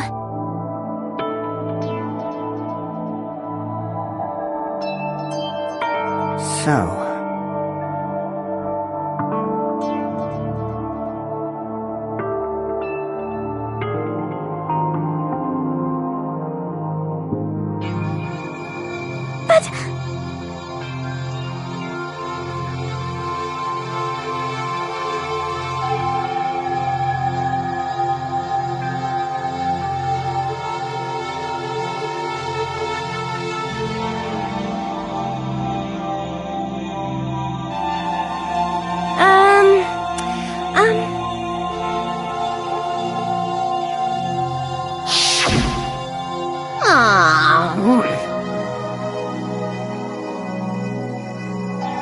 Oh my!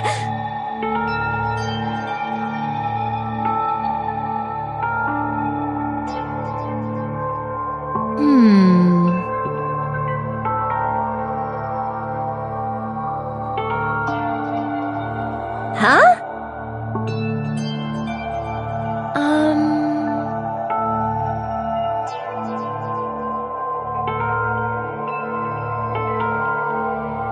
But...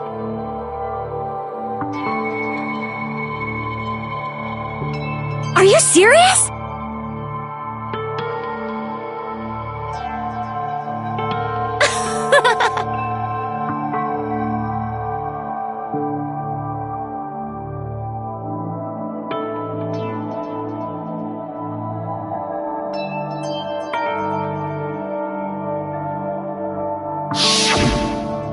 Oh.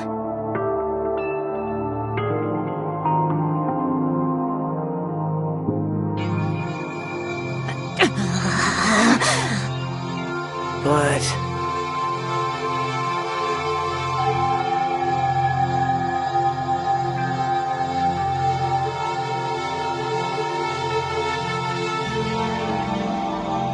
Hey.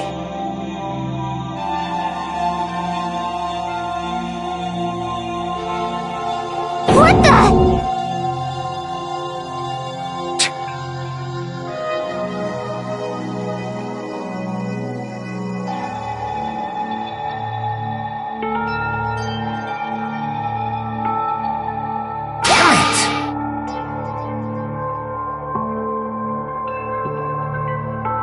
And so...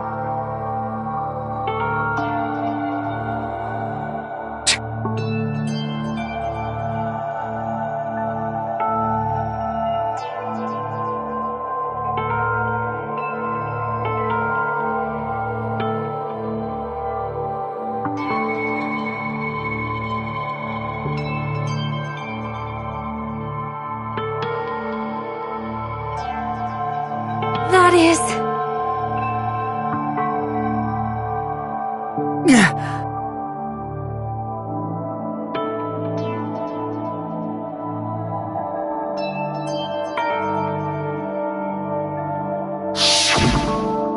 Hey!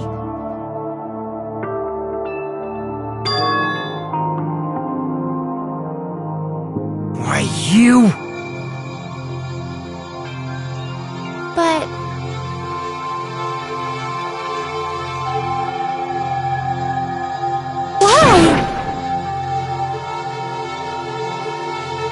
the hell up!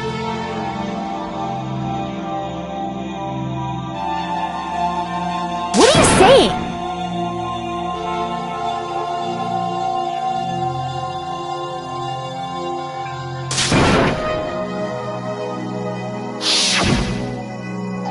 Jeez.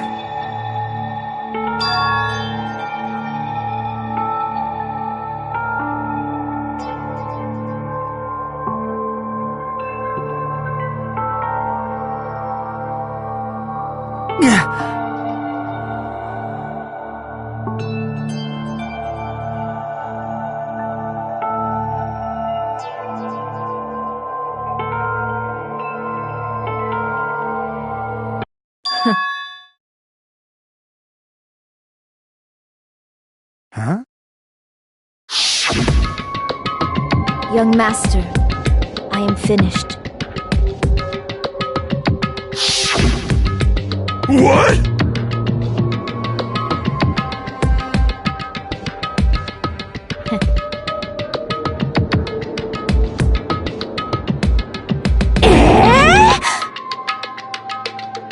Of course!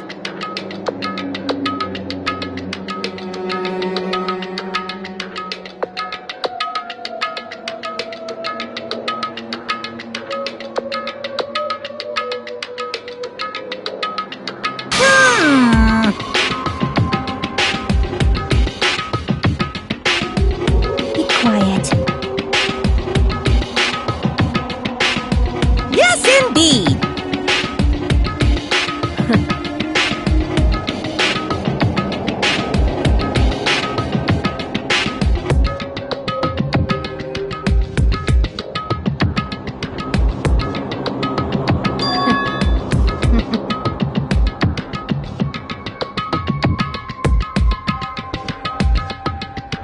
It cannot be!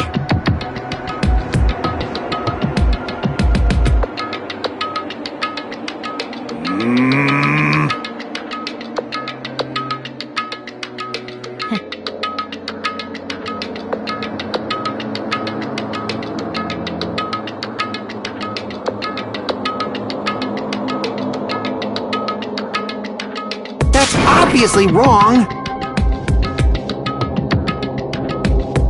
No.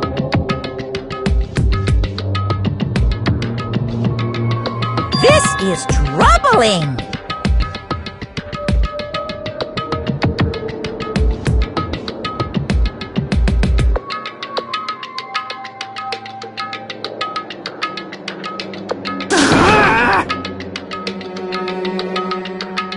I see.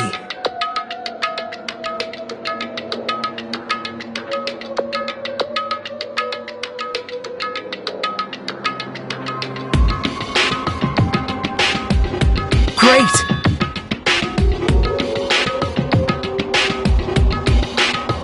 Wrong.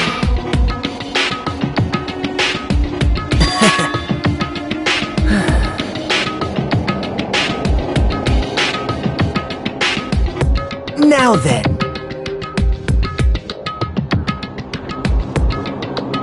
Huh? Hey.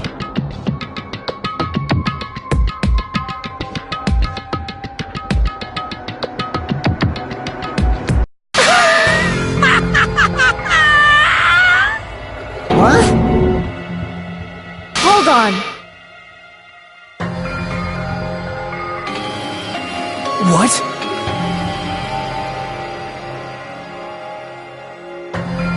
Jeez.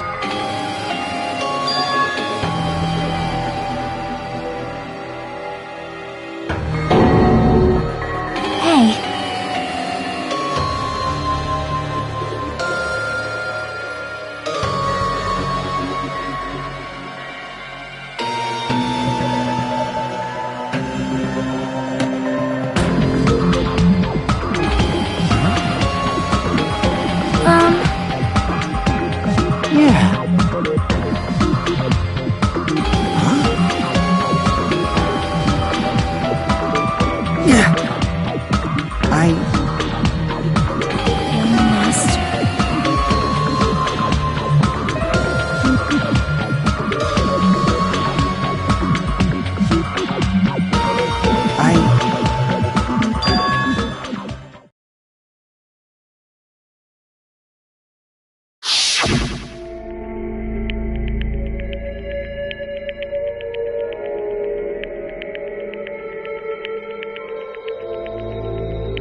Hey.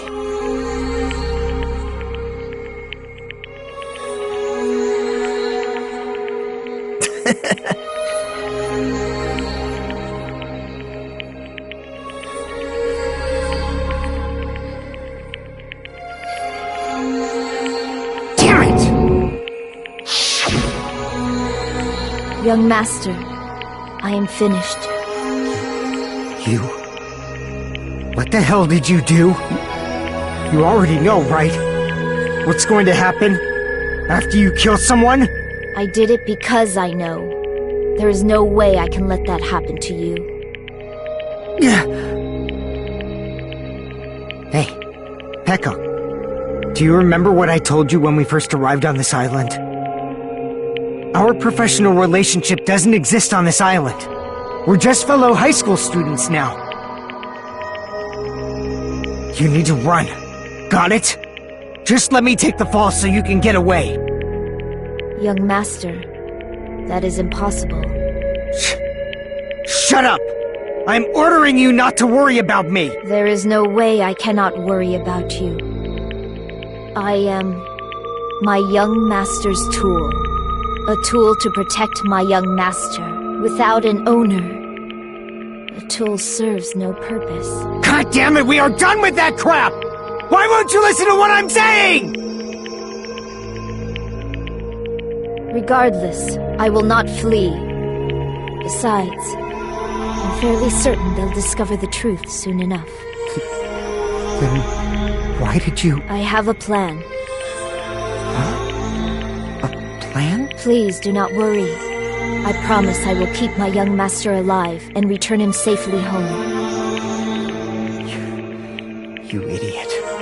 What do you intend to do? I intend to fulfill my duty as your tool. Now please, go! Hiyoko will be waking up soon. After you leave, I must block the door to the road with Mahiru's body. Hurry! Damn it. You better run away. Got it? Just forget about me! Forget about the Kuzuryu clan! You better escape!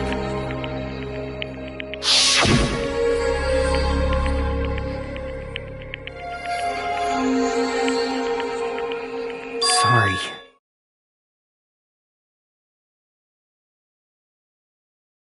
Young master! I'm a disgrace.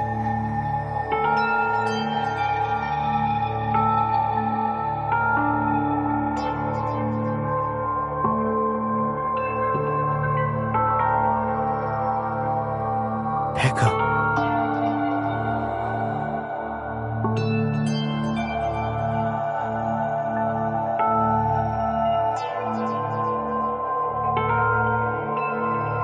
Young master! Oh. Too bad.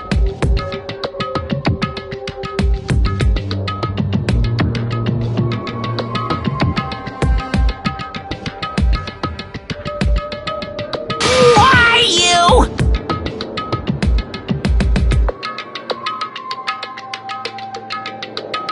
Hey.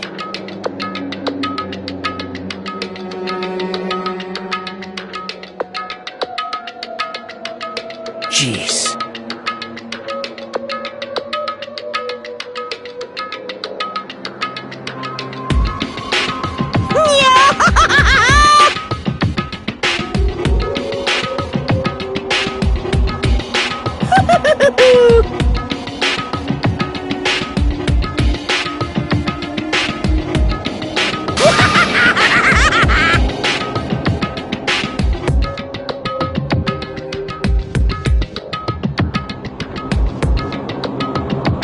Sorry.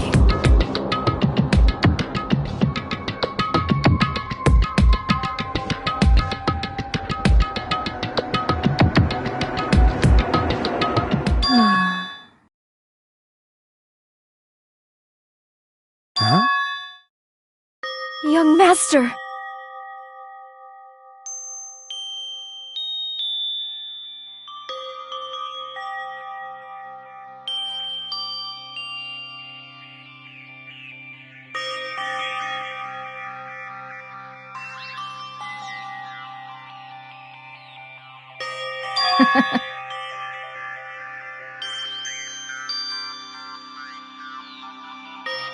What?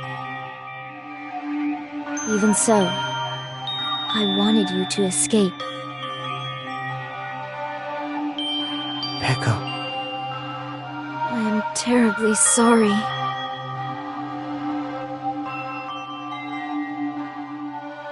Goodbye.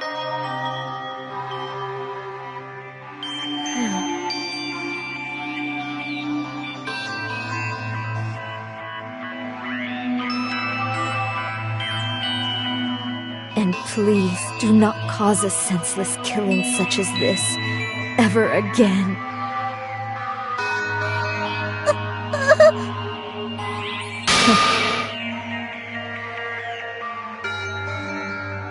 I will never feel despair.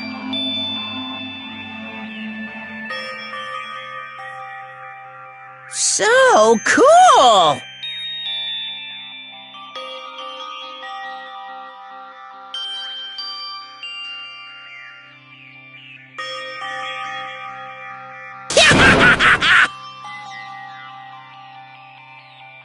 Young Master Fuyuhiko.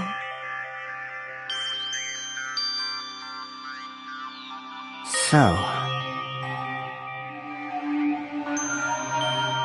I want you to remember.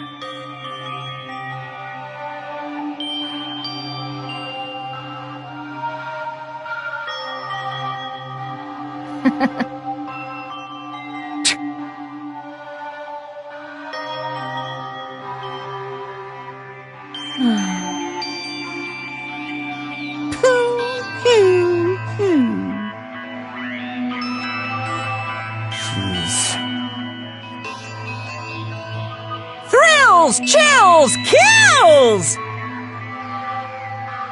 why?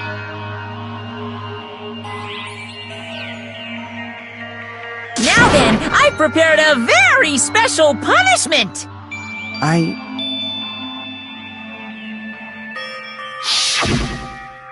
I never needed a tool. So, you didn't need to become a tool. Let's give it everything we've got! You just needed to be yourself. I never wanted a tool. I just wanted you. Only you. Young Master? Why? Why couldn't you understand? We've always been together ever since we were kids! Let's go! It's punishment time! Please, Peko! Don't go! I need you! Don't leave me! Young Master? Young Master!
him!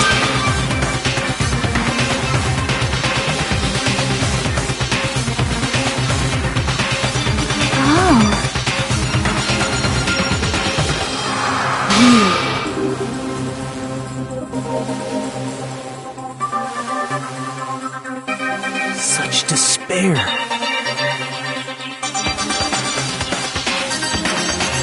Isn't that right?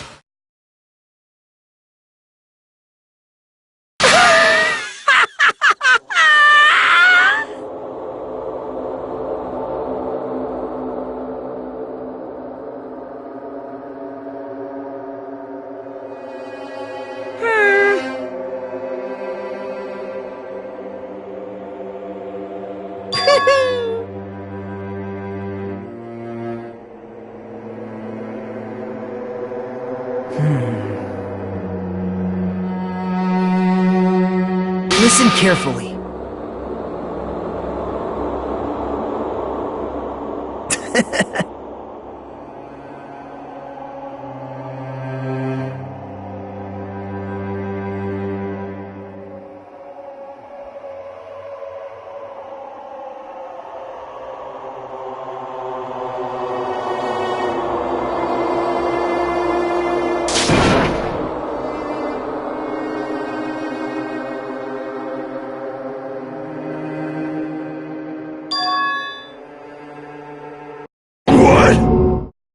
Everyone! You serious?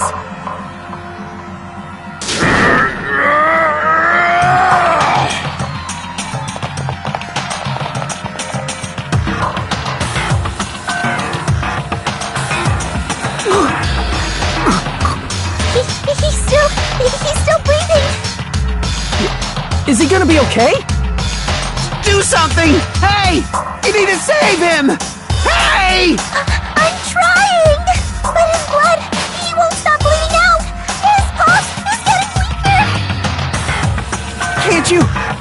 Can't you do anything about it? God damn it!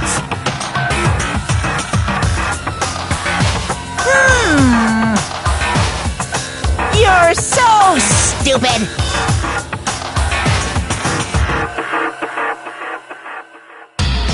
You stupid brother!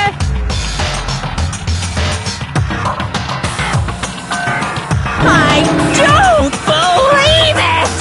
What the heck?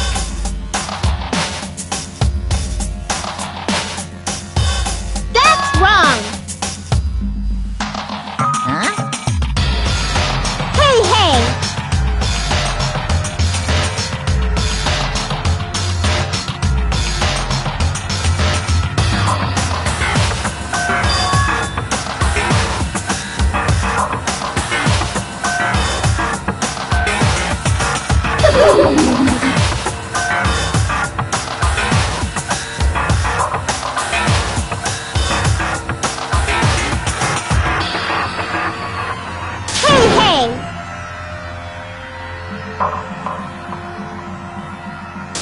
Unbelievable. Fine. So, like,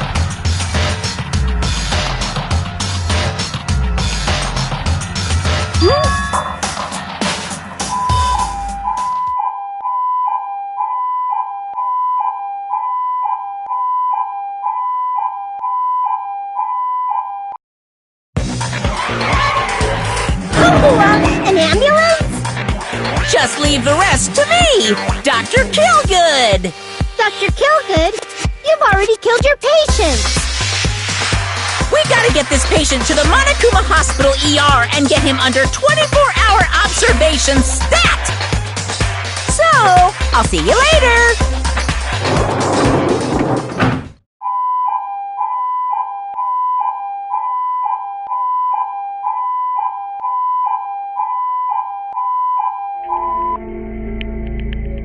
Oh, Damn it.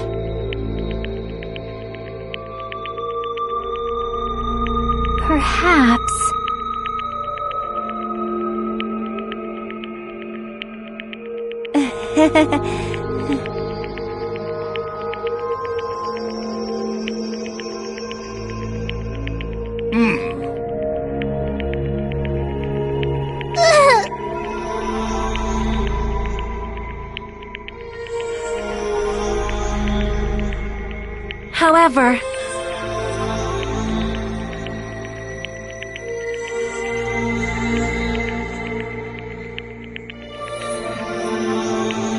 Fall, my tears.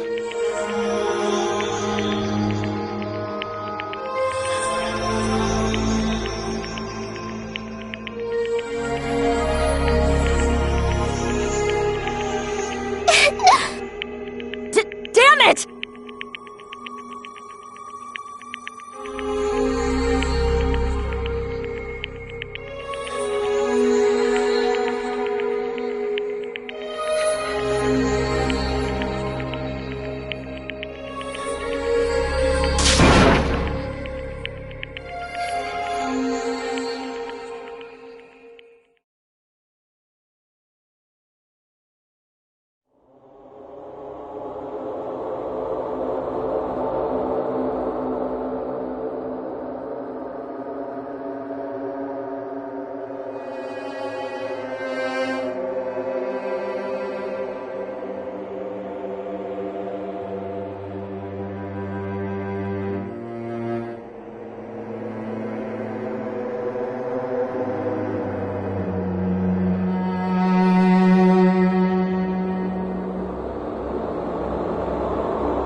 You guys can see it, right? You can see this countdown too? More people are already gone. We took our time preparing the hope fragments, but now we're no longer able to gather them. Honestly, I'm not so sure anymore. Whether it's better if we let them leave this island, or if we shouldn't let them escape. For those kids, which option is hope and which is despair? But I guess there's no time to hesitate. If this countdown reaches 0, that guy will probably take over our plan's final stage as well. What lies beyond that is the foul resurrection of the ultimate despair. And the continuation of the biggest, most awful, most tragic event in human history. That cannot be allowed! We must prevent that by any means necessary. Even if we have to pay the ultimate price, I will definitely prevent it by any means. Everything is for the sake of a future filled with hope.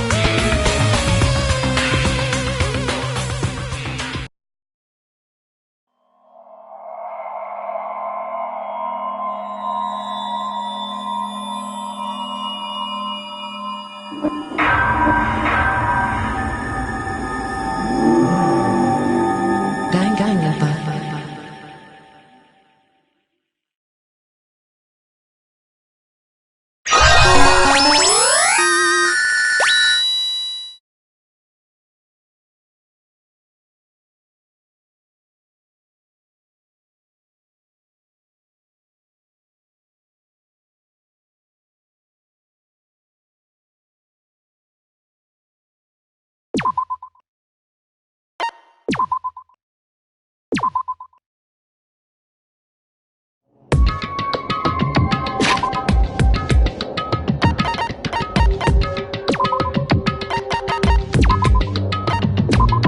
DanganRonpa.